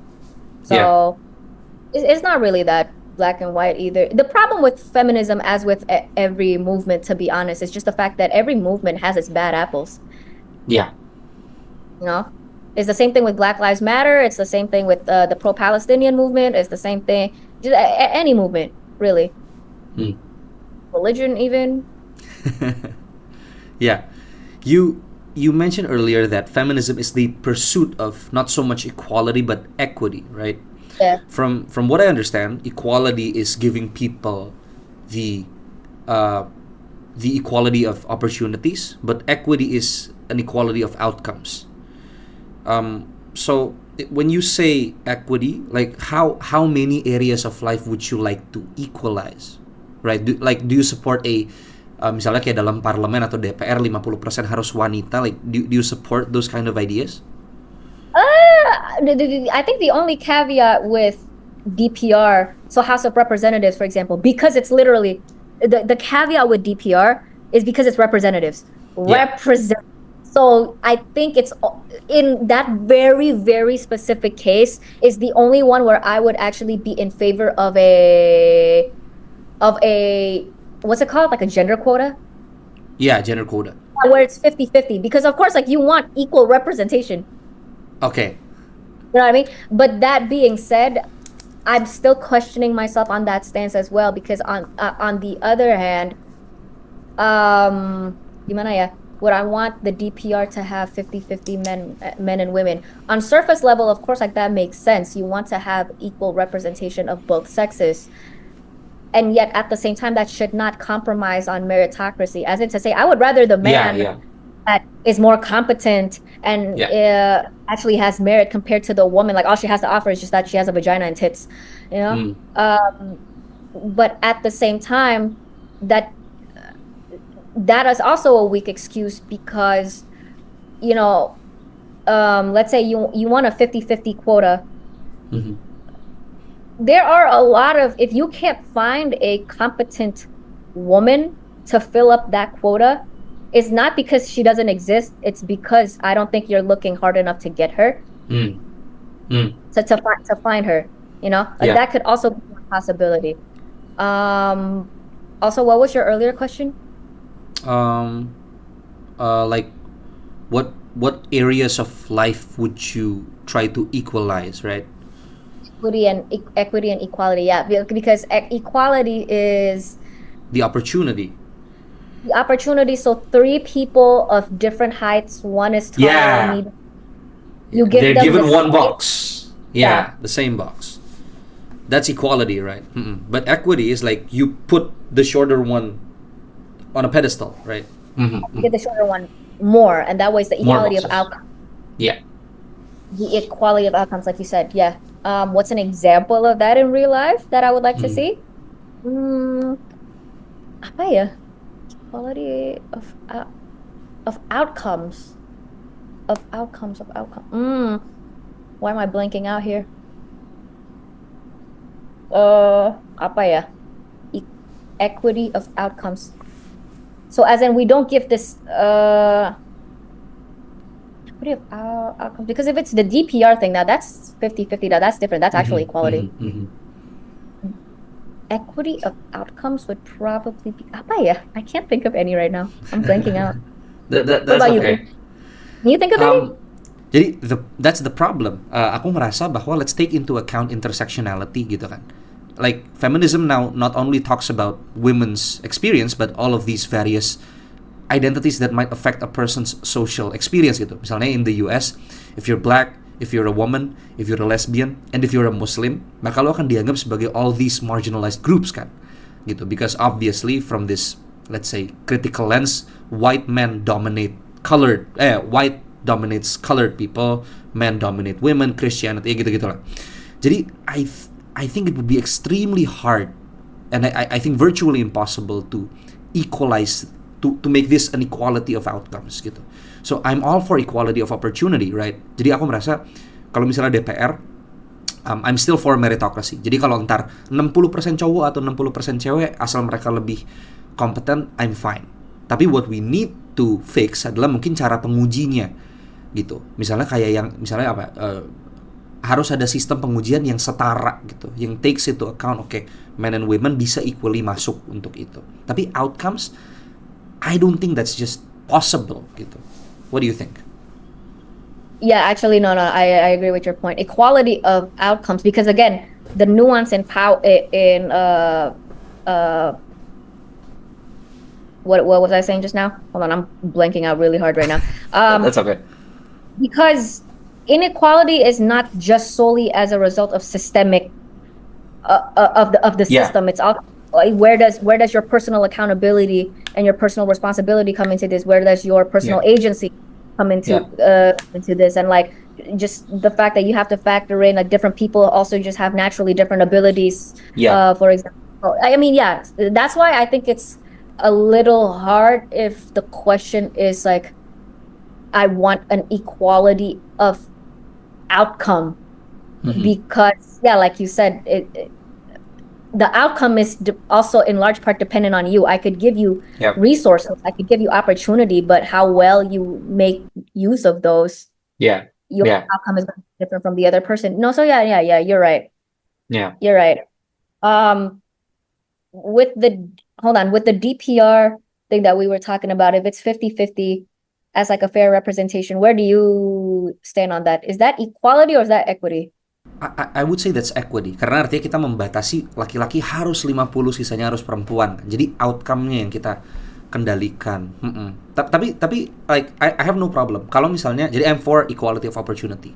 Kalau misalnya in 2050 tiba-tiba 90% perempuan, 10% laki-laki, that I think that's fine gitu. Nah, selama mereka memang kompeten dan bisa menjalankan tugasnya. Bahkan kalau 100% perempuan pun that's fine, meskipun itu akan betray DPR kan, the term gitu. Dan I think it's impossible untuk menjadikan 100% laki-laki atau perempuan semua. Because I think the caveat with the DPR is because they're meant to represent the people. I think that's the only difference in this specific situation. Because it makes, of course, number one, it makes sense for like, if you're gonna be representing the people, like there needs to be as equal representation as possible to make sure you cover, so that biar semua orang dapat gitu. And also, what was the other thing that I wanted to say? 50, and also just the fact that especially here's the problem. Is that you as a straight, okay, actually I'm gonna assume that you're straight. I am. Okay. You as a cis heterosexual man, you can only empathize to my experiences as a cis heterosexual woman so much, right? So no matter what, like you could be as a man, you can be as feminist as you want, but at the end of the day, you are still a man, and you do not know the detailed experiences, the exact experiences that women have to live.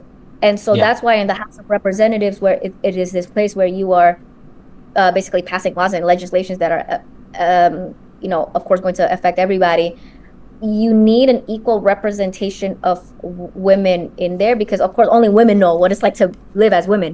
Yeah.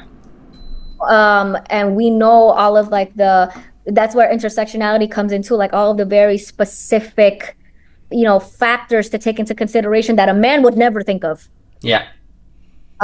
So I guess there's one. And also just the fact that out of like for example, there's 50 men and 50 women, like the difficult, but the ideal, what is ideal is that even all the 50 men, like all of you are different, because Yeah. no man is the same. So when it's the House of Representatives, we need to aim for it to be as diverse as possible, because Yeah. of course, like the country is diverse. Yeah. But that's very difficult. Yeah. Duly noted. I would like to ask you about. Jadi aku ada pertanyaan nih. This has been bugging me the hell out dari aku kuliah semester awal gitu. Jadi I'm taking IR, International Relations, and I took feminism in IR. Oh sorry, gender in IR. Jadi so we learn a lot about all these various strands of feminism, ya kan? It's very theoretical. Kita bahkan belajar ecofeminism, like how the patriarchy affects the ecology and those sorts of things gitu. Now, dan ada konsep namanya konsep laki-laki baru. Have you heard of it? Konsep laki-laki baru, konsep Mm-mm. laki-laki trans, Uh, like trans people?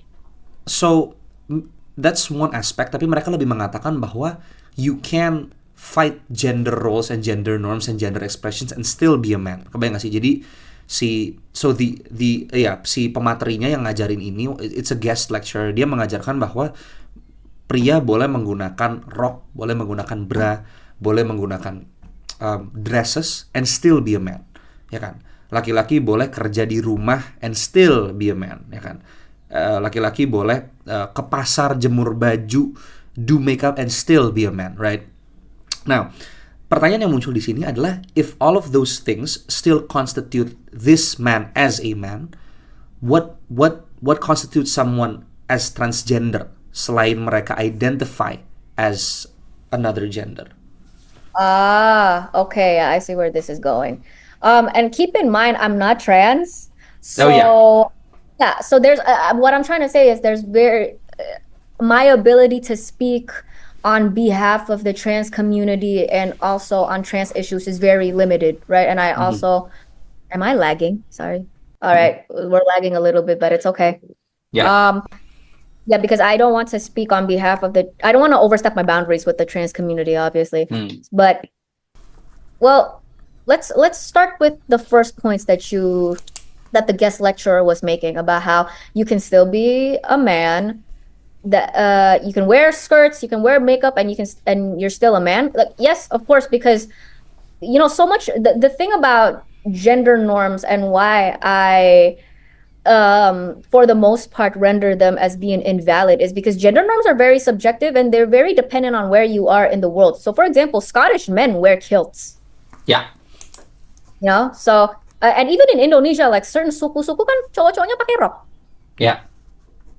With long skirts, but still, and nevertheless, it's a skirt. And even with makeup, like what is, I think it's preposterous all of a sudden for people to be like, if you wear even just a little bit of makeup, you're no longer a man. Right now, the beauty standards in China, I don't know if you're aware of this, but actually straight men in China, like now there is this growing culture of like, no, we need to make sure that we look good, our skin is clear. So they do use like concealer, foundation, even a little bit of eyeshadow to give like depths to like their feature. And it's a very, not only a masculine thing to do, but it's also viewed as like the thing that you're supposed to do, because in China they very much value aesthetics.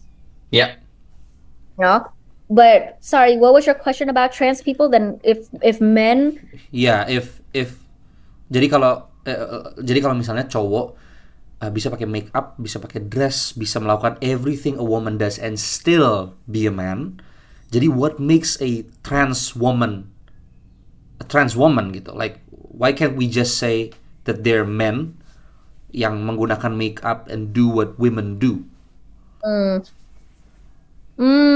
Also keep in mind that lady boys are you familiar with the term lady boy? I think I do. Itu pip. Aduh, bahasa kasarnya itu banci kan? Banci, yeah. Yeah. Yes. Okay.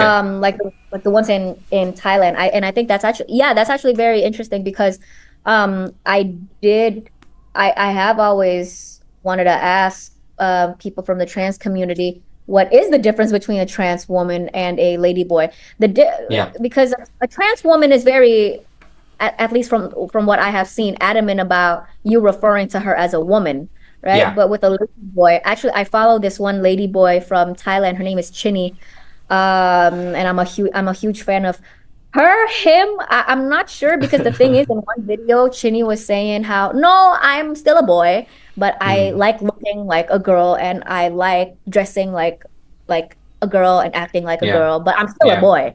Yeah. That's why they're called lady boys. And so Yeah. I actually don't really know how to answer that again without overstepping my boundaries as a cis heterosexual person. I feel like that's might be a question that's better to ask trans women why they identify the way that they do. Yeah, but ini for the sake of discussion, aku nggak berusaha untuk menyudutkan kakak ya, tapi I really want to know your perspective about this. Do you think one cannot exist with the other gitu? Jadi kalau misalnya we agree bahwa cowok yang pakai rok dan segala macam itu tetap cowok, maka trans women don't exist gitu, like they don't ontologically exist gitu. Tapi if we acknowledge bahwa siapapun yang menggunakan, maksudnya laki-laki menggunakan makeup automatically jadi trans women, they're no longer men gitu. Like do you agree that that's a polar opposite gitu? Because I think so. I think the two is contradictory, right? That's what you're saying. Like Yeah. you can't. Yeah. You can have one with the other. Yeah, exactly. No, I agree. I agree. Like, and I'm not sure that's what's kind of difficult right now with trans discourse, especially is that I feel like even trans people themselves haven't figured it out. Yeah. I think, and you know, that might sound it's gonna sound really bitchy and un-PC of me if I say like I think a lot of trans people are still confused. Yeah. But I don't mean to say, but it doesn't mean like I don't mean it in a bad way. But I just Yeah. think like there's a lot of discourse that that trans people are not even having amongst themselves. That's why it's very difficult for then like non-trans people like us to come in. Understand. I don't even know how to answer that.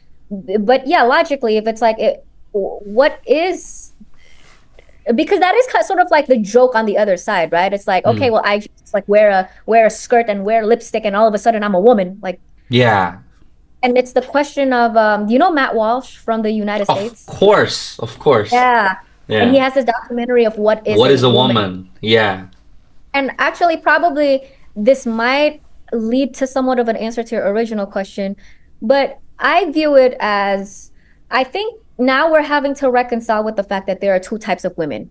There are trans women and there are cis women like me. And the same way that Yeah. there are now two types of men. There are cis men like you, and then there are trans men.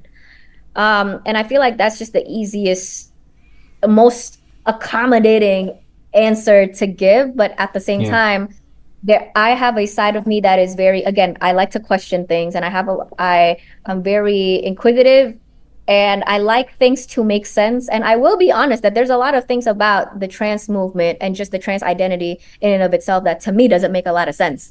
Yeah. Right. But that being said, I don't want people to misconstrue that and all of a sudden like people label me as a transphobe. Just because something doesn't logically make sense, it doesn't mean all of a sudden that they don't deserve like what fucking human rights, you know? Yeah. But yeah, you mentioned earlier that even the trans community probably hasn't figured this out. Does that mean we should stop or halt fighting for trans rights because we don't know what we're fighting for, right? I think it's not that we shouldn't be able to talk about things, but I feel like it is I think what makes more sense is trans people need to talk about need to set the record straight first, like kind of figure it out amongst themselves so that they can talk to us. Yes. You know? Yes. Because I'm not gonna be a cis straight person talking about what it's like to be queer and to be trans. Like that's ridiculous. Yeah. Okay, thank you for the note. Last topic on feminism. You mentioned, and mungkin ini yang kakak paling familiar salah satunya. You mentioned that you are pro-choice but not necessarily pro-abortion. Yes. Why is that? Because I'm pro-choice in my laws and legislations, but I'm anti-abortion in my personal ethos and my morals. So let me elaborate more on that. I'm pro-choice because if we are operating off of the narrative that a fetus is a living being, which a lot of people on the pro-life side, they argue that, right? Yeah. If we are operating off of the narrative that a fetus is a living being because it has a heartbeat or, because whatever, then by that very same token, you cannot give that living being a legal right that no other living being has, which is the right to use somebody else's body to sustain their life without that other person's full consent. Ngerti nggak?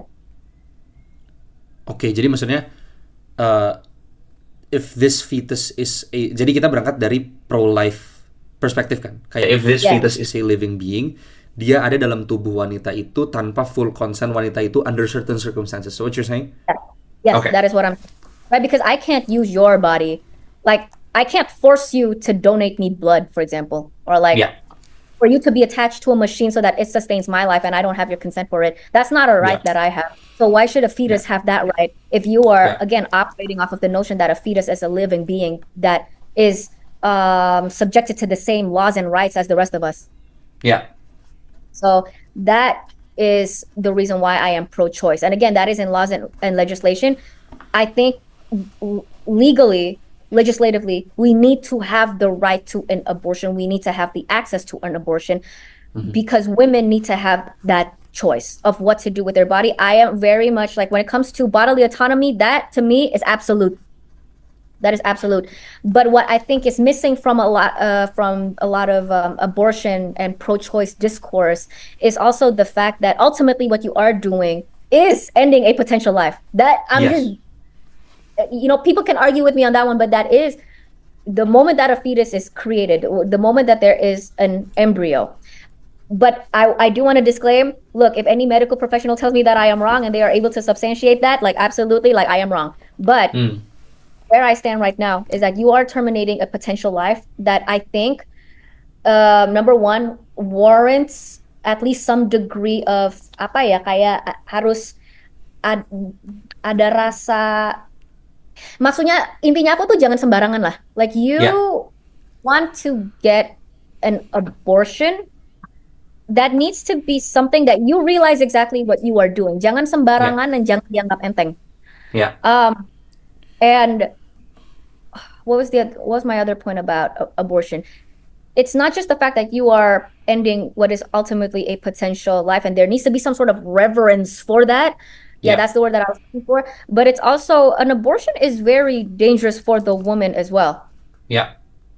And so there also can't be, as a result of, laws and legislations that uphold bodily autonomy, there can't also be this culture whereby then all of a sudden, like, I'll just get an abortion on a random Tuesday. You use that as an excuse to basically not follow up with safe sex protocols, like using protection and all that type of stuff, and just be negligent in the way that you go about having your sexual relations. That's also not something that is good. It is harmful, and it is also a disrespect to potential life. Yeah. So I hope that paints where I stand. Yeah, it really does. Do you think abortion is okay in the condition of consensual sex between a couple? Abortion is okay within the. Jadi misalnya ada couple yang they had sex, terus let's say mereka tiba-tiba kecolongan gitu, jadi tiba-tiba hamil, meskipun mereka udah pakai kondom, udah pakai contraceptives gitu. Do you think it's still okay? Of course, yeah, actually, and you know what? There's data to support this. most cases, the majority of unwanted pregnancies is actually after both people. It's an accident. Like they've taken all of the precautions to avoid the pregnancy, and yet it still just happens anyway. Because sometimes shit just happens, right? Yeah. Nggak apa-apa sih. Okay. Do you think the fetus is a part of the mother, or is it a separate being? I mean, sure, I might get into trouble with this, but technically, like, I wouldn't necessarily call a fetus a parasite, but it behaves like one. It's its own living entity within another living entity that requires the mother in order to survive. Okay, but you wouldn't call it a part of the mother, right? No, Like a body part of the mother. Okay. it's not a body part either. It's its own. Well, an embryo is not a living being. A fetus, that's very much debatable, and I'm not a medical professional. I'm not even going to touch that. But it's basically its own organism living inside another organism. So it's kind of like a parasite. Yeah. Okay. Yeah. The problem I have with, jadi I always tell my friends, I'm pro-life kan. Jadi I always tell my friends when we're talking about abortion, I have a spectrum of moral certainty. If abortion is done, jadi menurut aku yang boleh ya, yang boleh itu abortion when the life of the mother is in danger. When you have to make a choice gitu, either the mother or the child ya kan. I think it's okay gitu, karena you're gonna lose one either way gitu. Nah, dan yang tidak boleh adalah if it's consensual sex gitu.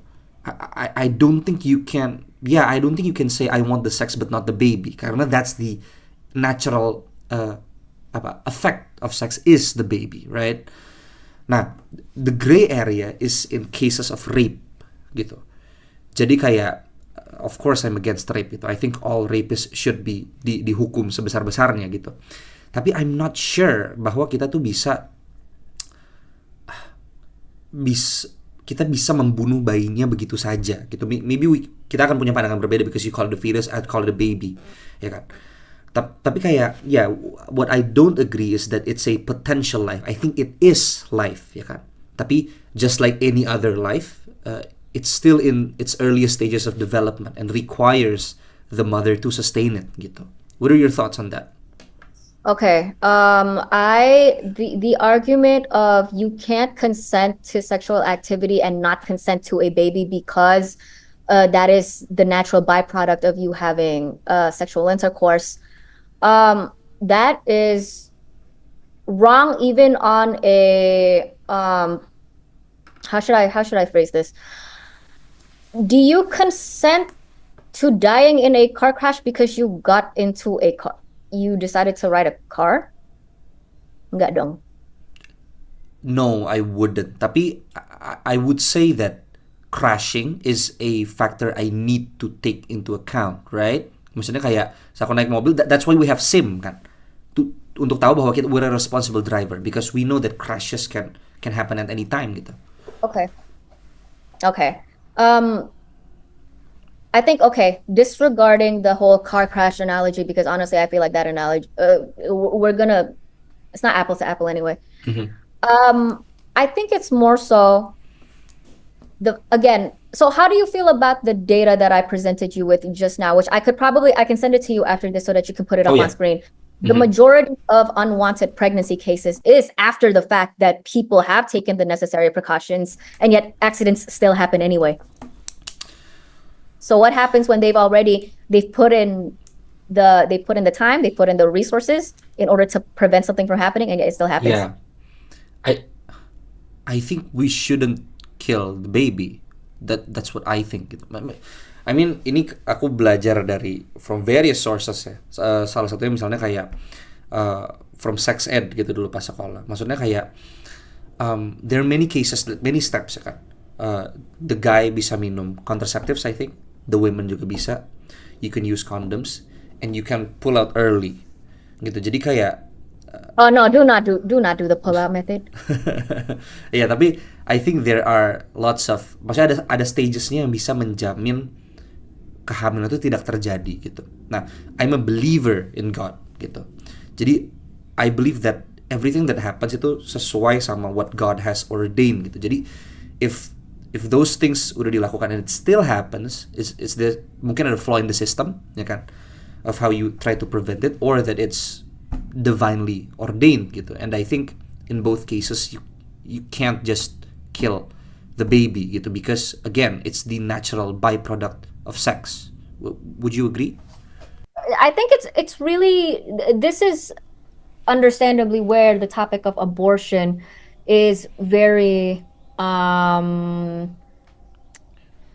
ya, gets very polarized, and somehow, and I have to also reconcile with the fact that in certain cases it is just the way that it is, because for people like you that come from a religious background and adhere to certain religious values and principles, I'm somebody that this is public information, I'm agnostic, and even then my family religious background, like it's Buddhism and Confucianism, right? And so it's also, how do we have this topic of abortion and adhere and still maintain scientific facts from medical professionals, but at the same time respect the rights and liberties of people of different faiths to conduct their personal matters in accordance to their faith.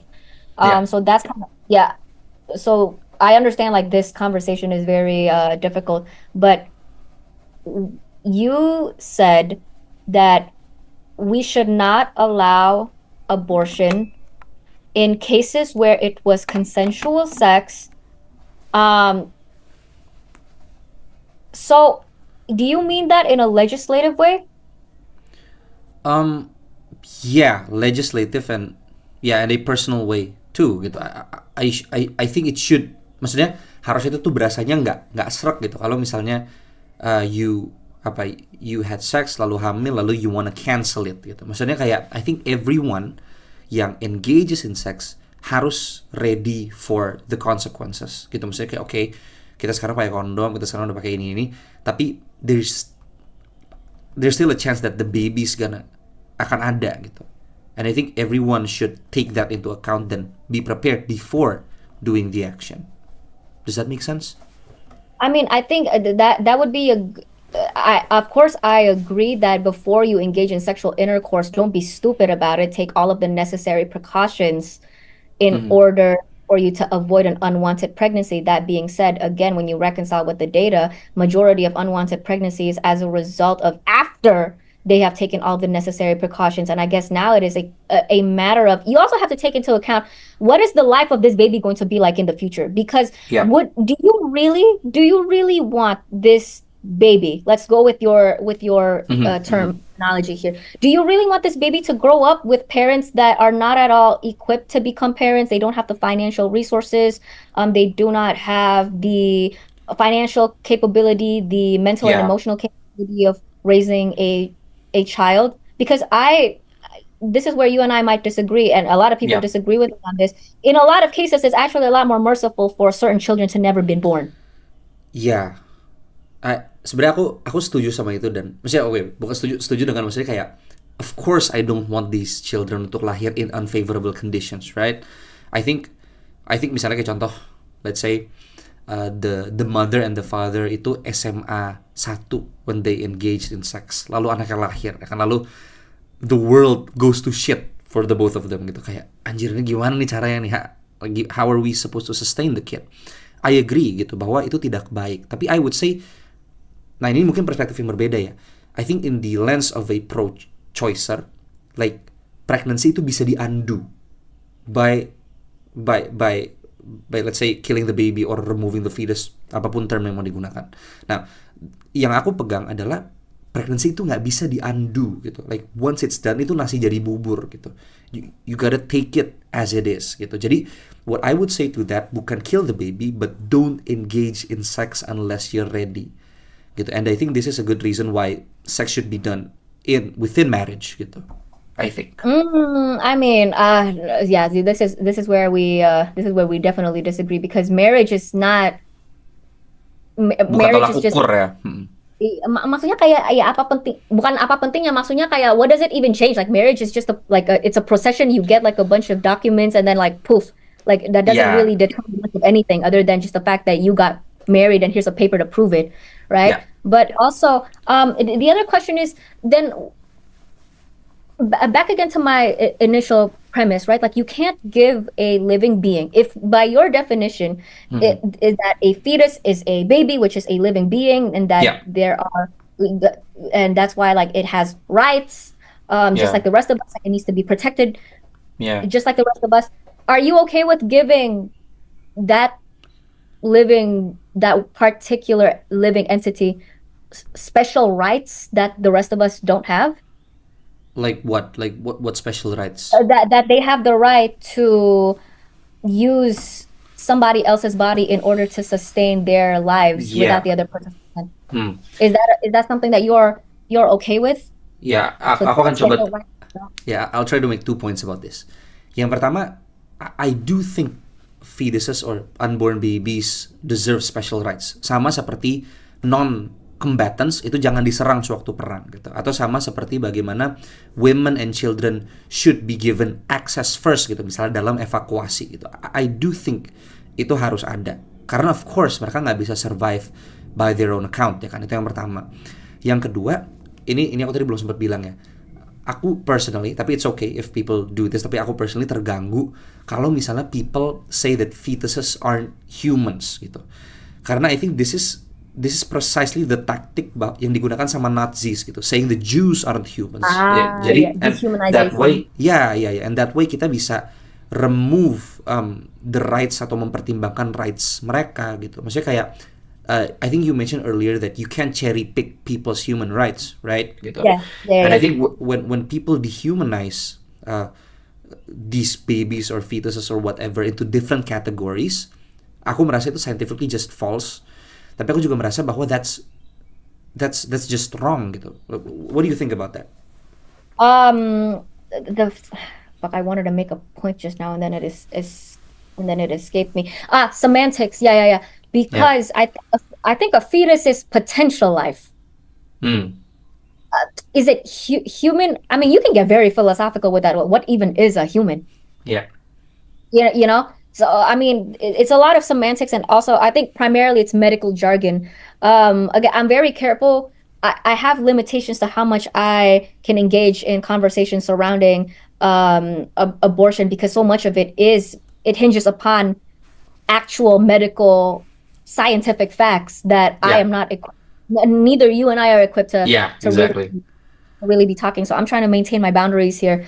But I think it's also what you in the beginning you strike me as somebody who's very pragmatic and well, you were making a utilitarian argument, but I think you strike me as somebody who is very pragmatic, and I guess let's remove morals and religious values and ethics out of the equation. I think just pragmatically speaking, if we have the medical technology to, as long as it's under, my caveat with abortion, I must say, is that if it's past a certain like developmental stage, like let's say you're in month, I don't know, let's say like you're in month 6 out of 9, I think at that point, I think at that point you might as well just deliver the baby, because it's also a matter of like your personal responsibility of like, I think majority of, barring of like as like specific cases, special cases, but most of the time like you find out that you're pregnant by like what actually no, I need to look this up. How far in do you usually find out you're pregnant? I think like around 4 weeks long. 4 weeks is what? Is that like a month in? Yeah, a month. Like about a month in. And they're usually, again, barring of very special cases, that there are signs. You waited 6 months? I think at that point, just like give birth to the child. Have a cesarean. A cesarean is like, and I talk to a lot of women now. They're like, if you're having a baby, just have a cesarean. It's so much easier. Have a cesarean, pop the baby out, and then give it up for adoption. But barring of that, what I'm trying to say is, let's just think of it pragmatically. If you have now the medical technology to do an abortion, because you know that you do not have the financial resources, you don't have the mental and emotional capacity, and there's still so much of yourself and your life that you need to prioritize first before you are able to prioritize and being responsible for another living being. You have the technology is there, you have the access to it. Why not just take it for the betterment of everybody? Because you know that you're not going to be a good parent. Yeah. Pragmatic aja. And if it's again, as long as it's under apa ya, kayak there needs to be there needs to be like a time limit to it. I think usually people say like time limit for abortion, I think is usually like can be performed up to 9 weeks of a medical abortion can be performed up to 9 weeks of pregnancy. And then, but then suction abortion can be performed up to 13 weeks of pregnancy. Suction is, I think, the one where it's like, I think you start seeing the bentuk of the baby, and then you just suck all the contents out. Yeah. Now, nah ini mungkin kayak one point I want to make is that I don't think tapi ini personally ya. Jadi I'm not trying to force this view on anyone gitu. This is my personal view. I don't think we can talk about right and wrong di saat kita tanpa kita menginclude ethics and morality. So I think right and wrong itu datang dari moral compass yang kita miliki kan. I think that's a separate discussion where this moral compass comes from. Cuman I'm not a utilitarian. Tadi yang aku kasih pedofili itu it's just devil's advocate gitu. Utilitarianism mengatakan bahwa if it maximizes everybody's happiness then that's okay gitu. I don't hold that view as of today gitu. Aku baru beli bukunya John Stuart Mill on liberty and utilitarianism, cuman aku belum baca gitu ya. Nah, jadi allow me, however kurangnya ini to insert my personal religious and views di sini gitu. I think some things are wrong because they are wrong gitu. Maksudnya kayak let's say gini. Ada laki-laki menikah sama istrinya, dia nggak happy gitu. Dia nggak merasa istrinya bisa memenuhi emotional needs-nya, sexual needs-nya gitu. Lalu akhirnya laki-laki ini selingkuh sama perempuan lain gitu. Tapi the wife doesn't know about their affair. Pokoknya selingkuh, dan karena selingkuh kebutuhan emosional lelaki itu diterima gitu. Ada gitu. Jadi waktu dia pulang ketemu istri sahnya, dia nggak marah-marah, dia nggak merasa insufficient gitu. Like meskipun everybody's happy, jadi istrinya merasa suaminya fine, suaminya menemukan pengganti untuk istrinya, we can still say that's wrong, right? Because kebayang nggak sih? Jadi kayak I don't think just because you have the medical capacities dan killing the baby would be better for everyone is the right thing to do gitu. Right gitu. That's makanya ini makanya I'm still working on this moral uncertainty gitu loh. Tapi kayak that's how I view things. Because I think kamu juga berangkat dari the notion that the baby is going to feel pain. Is that also something that you're factoring in? Not really. Jadi I think babies kayaknya anaknya nggak akan rasain apa-apa deh menurut aku ya. I think they wouldn't feel anything gitu. Apalagi maybe kalau 6 atau 3 months ke bawah, I don't think they would feel anything. Tapi it's life gitu. It's life. That's my point. But so I guess your emphasis is more on okay, let me just talk about my focus. My focus is more so on, again, like the bodily autonomy. People in discussions about pro-life, like it's always just about the life of the baby. It's always about the life of the fetus. What about the life of the woman that has to give birth? Yeah. And what about the life of the two parents that, one, not even a reckless night, like one night of something just going statistically wrong, and then all of a sudden, like they have to, pay the price of it for the rest of their lives, and it's not even just their lives, like it's also the life of this new life that they are bringing into the world. So I guess that's where I'm coming from. And then the other thing that I wanted to add in there, just as a disclaimer, is that I think I don't know if you agree with me on this one, but I think you will, maybe. I think why you're getting an abortion also matters. Why you're getting an contohnya gimana? Contohnya, the example. contohnya, I'm getting an abortion because my husband and I have taken all of the necessary precautions, but it just shit went wrong. Like there's just an error. It happens. Kondomnya bocor. There's no way we could have prevented that. And we are not in a good financial standing at the moment in order to be able to bring a child into this world and ensure that that child is going to live a layak life. I think that is an acceptable reason for getting an abortion versus shit, now we forgot to put on Yeah. protection, too horny, and so we Mm. just did it, and we were just Mm. hoping that you know what I mean. Yes. So would you say in the latter condition, maka they shouldn't have the abortion? No, legally they have no legally you need again bodily autonomy by laws and legislations you need to have the legal rights in order to do that because bodily autonomy must remain absolute and you cannot give a fetus. That's my that's the argument that I will die on. You cannot give a fetus a right that nobody else has, right? But Okay. I think that does that need to be socially condemned? That needs to be socially condemned and that attitude needs to be challenged. Yes. Okay. Nah, ini okay. If I push back one more time before we close, gitu. Okay. Okay. Um. Here's the problem, gitu. Maksudnya kayak two things. Yang pertama, about not giving the fetus special rights, gitu. Once again, I think we do give special rights to certain people, kan. Gitu. Misalnya kayak contoh, apa ya?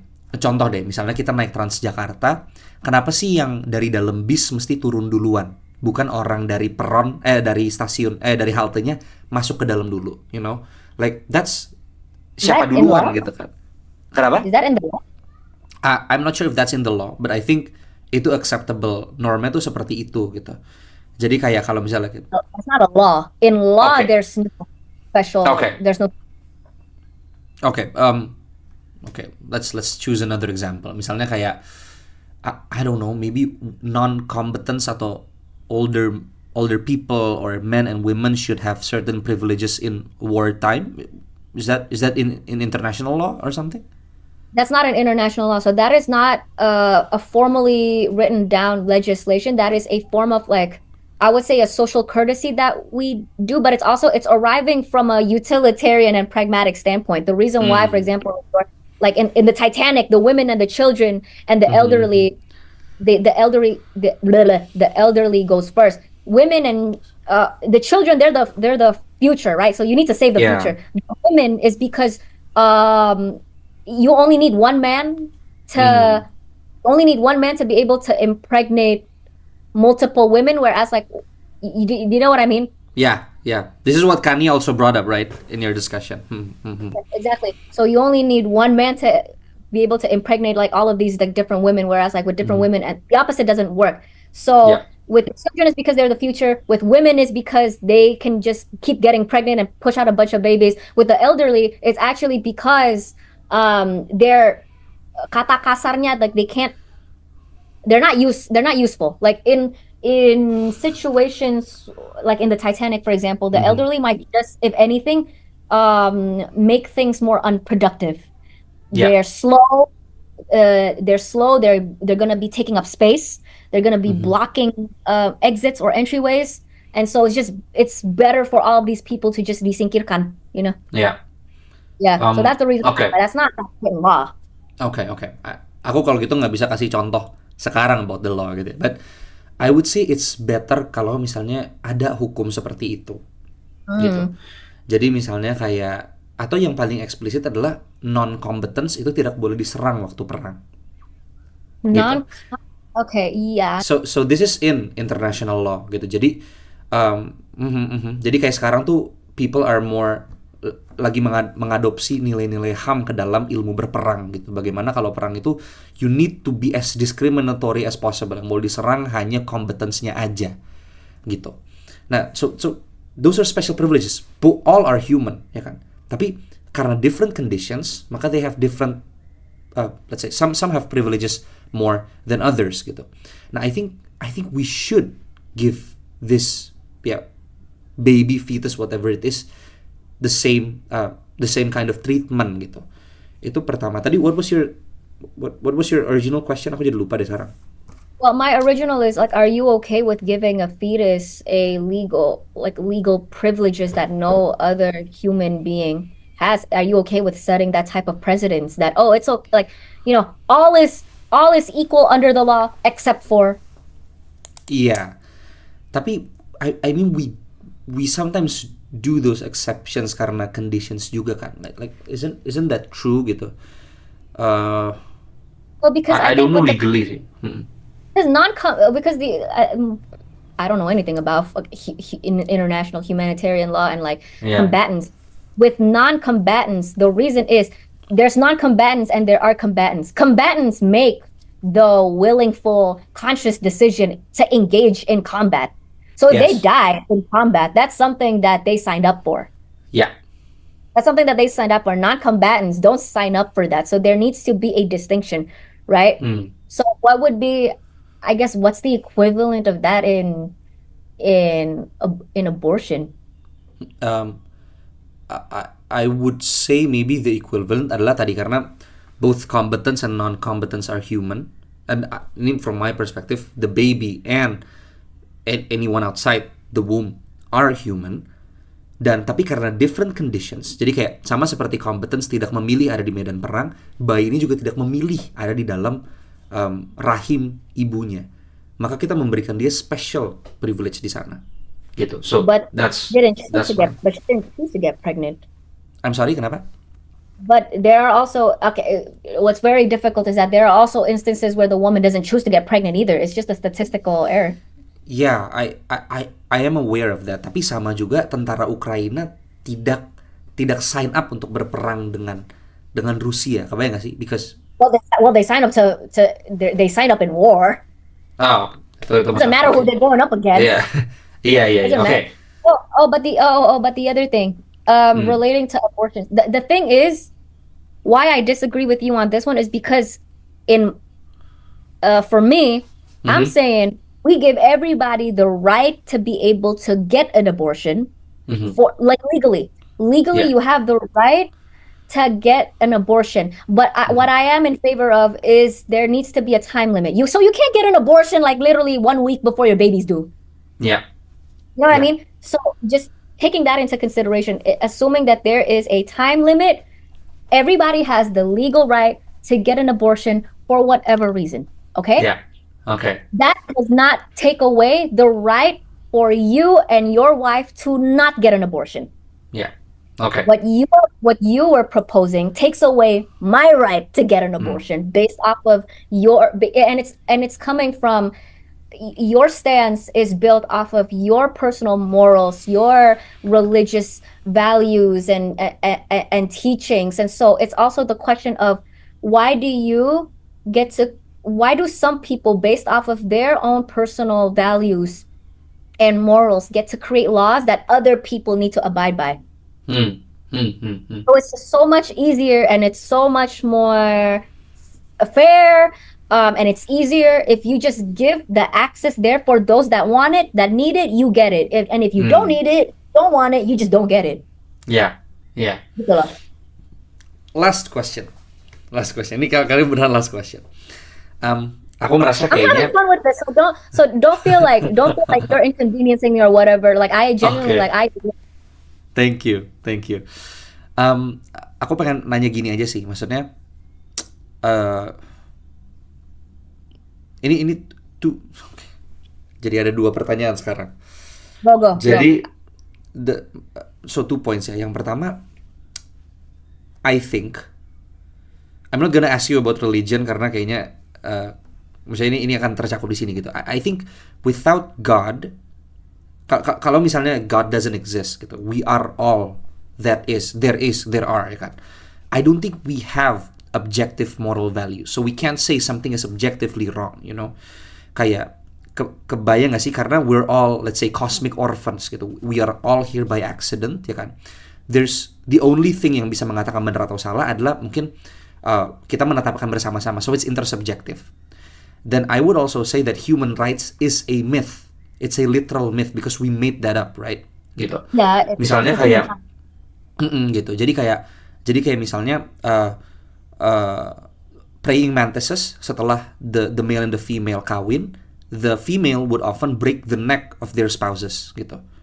I don't know why they do that, tapi when humans do it, it's immoral ya kan, we know it's wrong gitu. Jadi kayak so there's this thing called the moral argument in which we say that objective moral values tuh ada gitu, and therefore we can assume that ada sumbernya itu dari mana gitu.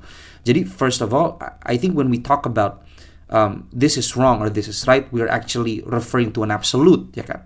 And I think these absolutes cannot be changed according to situations that easily.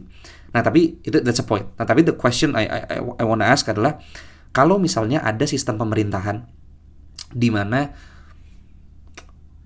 pemerintahan ini menaungi siapapun yang ingin melahirkan, baik dia korban rape atau mereka consensual sex, kalau mereka mau melahirkan itu didanai, kalau mereka nggak mau anaknya akan diasuh gitu, akan ditaruh di tempat panti adopsi yang memadai gitu. Orang tuanya akan dikasih misalnya funds atau mental atau pendampingan mental to go through kehamilan dan kelahiran itu. Kalau misalnya itu ada, would you agree that should substitute abortion? No, because you're only thinking about the life of the baby. You're not thinking about what this is going to do. Usually men kind of just, anything to do with pregnancy, men kind of just leave unscathed, obviously, because men just pump and dump, that's it. But you're talking about the psychophysiological well-being of the baby. You're not thinking about the psychophysiological well-being of the woman that is giving birth to the baby. Do you have an older sister or a cousin or friends that have given birth? Older cousin, I think. You have an older cousin, she's given birth? Yeah. Okay. Has she ever talked to you about how fucking horrible those 9 months were? No. Maksudnya aku sering dengar, I can imagine, tapi aku belum pernah mendengar secara eksplisit. Yeah, see, because and that's the thing, back again to representation of, like, you know, why in the case of the House of Representatives, we're talking about laws and legislations, and yet you want to give the majority of that decision making to a bunch of men that don't know what it is like to live certain experiences, right? So I guess this is like an example of that, actually, of just I think you can sympathize, and I think you can imagine. You don't know exactly what goes on in the brain and in the body of a woman that is pregnant. Lu kalau cewek tuh kalau hamil tuh otaknya itu dibajak sama bayinya, beneran dibajak. So you and you know, there are also take into consideration postpartum depression. That's also a thing, and just like permanent physical changes to your body, your brain chemistry. So you also need to think about what this means for the woman. So after she gives birth to the baby, she gives it up to the government, and then what becomes of her? Iya, nah ini ceritanya dalam. Can you still hear me clearly? Atau jadi jelas? Okay. Jadi programnya itu meliputi, let's say, the well-being of the mother juga. Jadi selama itu dia ditemani, ada fasilitasnya, dia mungkin dikasih hotel atau rumah terbaik gitu, ada, dia nggak sendiri gitu, ada community-nya. The only thing she'll be missing, ini sekali lagi from me, I'm not an expert, aku nggak tahu, of course aku nggak tahu kehamilan itu seperti apa gitu. The only thing she'll be losing is time, karena dia artinya perlu banyak di rumah mengasuh, let's say 9 anak ini selama 9 bulan. Tapi whatever career atau life she had before, itu akan dijamin didapatkan kembali gitu. Misalnya pekerjaannya dijamin gitu, bahkan dia dapat tunjangan dari pemerintah. If that happens, would you think that should trump abortion? No, I still I'm on the side of no. I think the government can throw in whatever material compensations at the woman. You can pay her money, you could give her apa tadi katanya kan tunjangan, terus apa fasilitas, apa company kayak gitu. But I think the decision is up for the woman to decide whether or not that is worth it. worth the other things that she's having to give up, worth the ribet banget. Kalau berada di dalam situasi ini kan itu pasti ribet. Apakah is all of this worth the keribetan? Yeah. Is that something that she wants to sign up for? So that's why like the safest option and like the option that just makes the most sense and that accommodates to the most number of people is to just give people access to certain things like abortion. Give everybody access to it. For those that don't want to take it, you don't have to take it. It still accommodates for people like you that are religious, that don't believe in abortion under certain certain situations. Ya udah, kalian punya pilihan gitu loh. Okay, I think we can agree to disagree then on that point. Yeah, that's fine. Yeah. That's the way life goes. Yeah, but I truly appreciate your time, Kak, for being here. This has been, I think, ini mungkin diskusi probably my first with a proper and knowledgeable feminist sejauh ini gitu. Meskipun banyak teman-teman di HI yang misalnya mengaku sebagai feminist, I don't think they have the same depth of knowledge as you do. And so if I know ini pasti orang sudah pada tahu ya, tapi for those who don't, if people wanna know you more, mereka ingin tahu your content, where can they find you, Kak? Find me on the Indoji show, and I promise, like whatever you have seen of me on clips, like that is so like the kesan that you get from seeing me and some of my guests even on clips, like that is not nowhere near like the entire picture that is painted through watching like full episodes. And I understand my full episodes are really long. But I mean, you don't have to watch it the entire way. You can always just like chill. You know what I mean? And I think I do. At the core of everything that I do, really, like I am the most passionate about just having discourse. Like that's the thing. And it's true to my personality. I love to talk to people. I want to be able to say my piece and to hear other people say theirs and for us to go back and forth. And we don't have to agree. We can agree to disagree. I'm not in the business of trying to convert people. Like I'm not a fucking missionary or whatever. Like I think we just need to get into the habit of normalizing having discussions on things because that is the only way that we can progress. That is the only way that we can, if there's a better alternative. Like you said, I actually like some of the things that you propose. Like that might actually be like a good like thing, an option that the government should like explore doing. And that really is a result because like you had the bravery, you had the courage to just put that idea out there. And I think like that's just the whole point, and that's the spirit of like what I do. I come across as very aggressive and very dominant and bitchy, and I understand, but that's just the way that I am. But I'm also just trying to work on like being a little softer. I think it's mainly also because I'm here in Indonesia and there are cultural differences, and like of course I have to acclimatize to being here. So thank you so much, Kak Indah, once again for this discussion. I truly agree bahwa discussions like this can be hard, but it's important, and I think berdampak bagus juga nonetheless. So Kak Indah, thank you so much for your time. Thank you for being here. Thank you to everybody for watching. Follow me on social media, YouTube, all that type of stuff, and of course follow this guy. And peace out, everybody. Thank you. See you guys.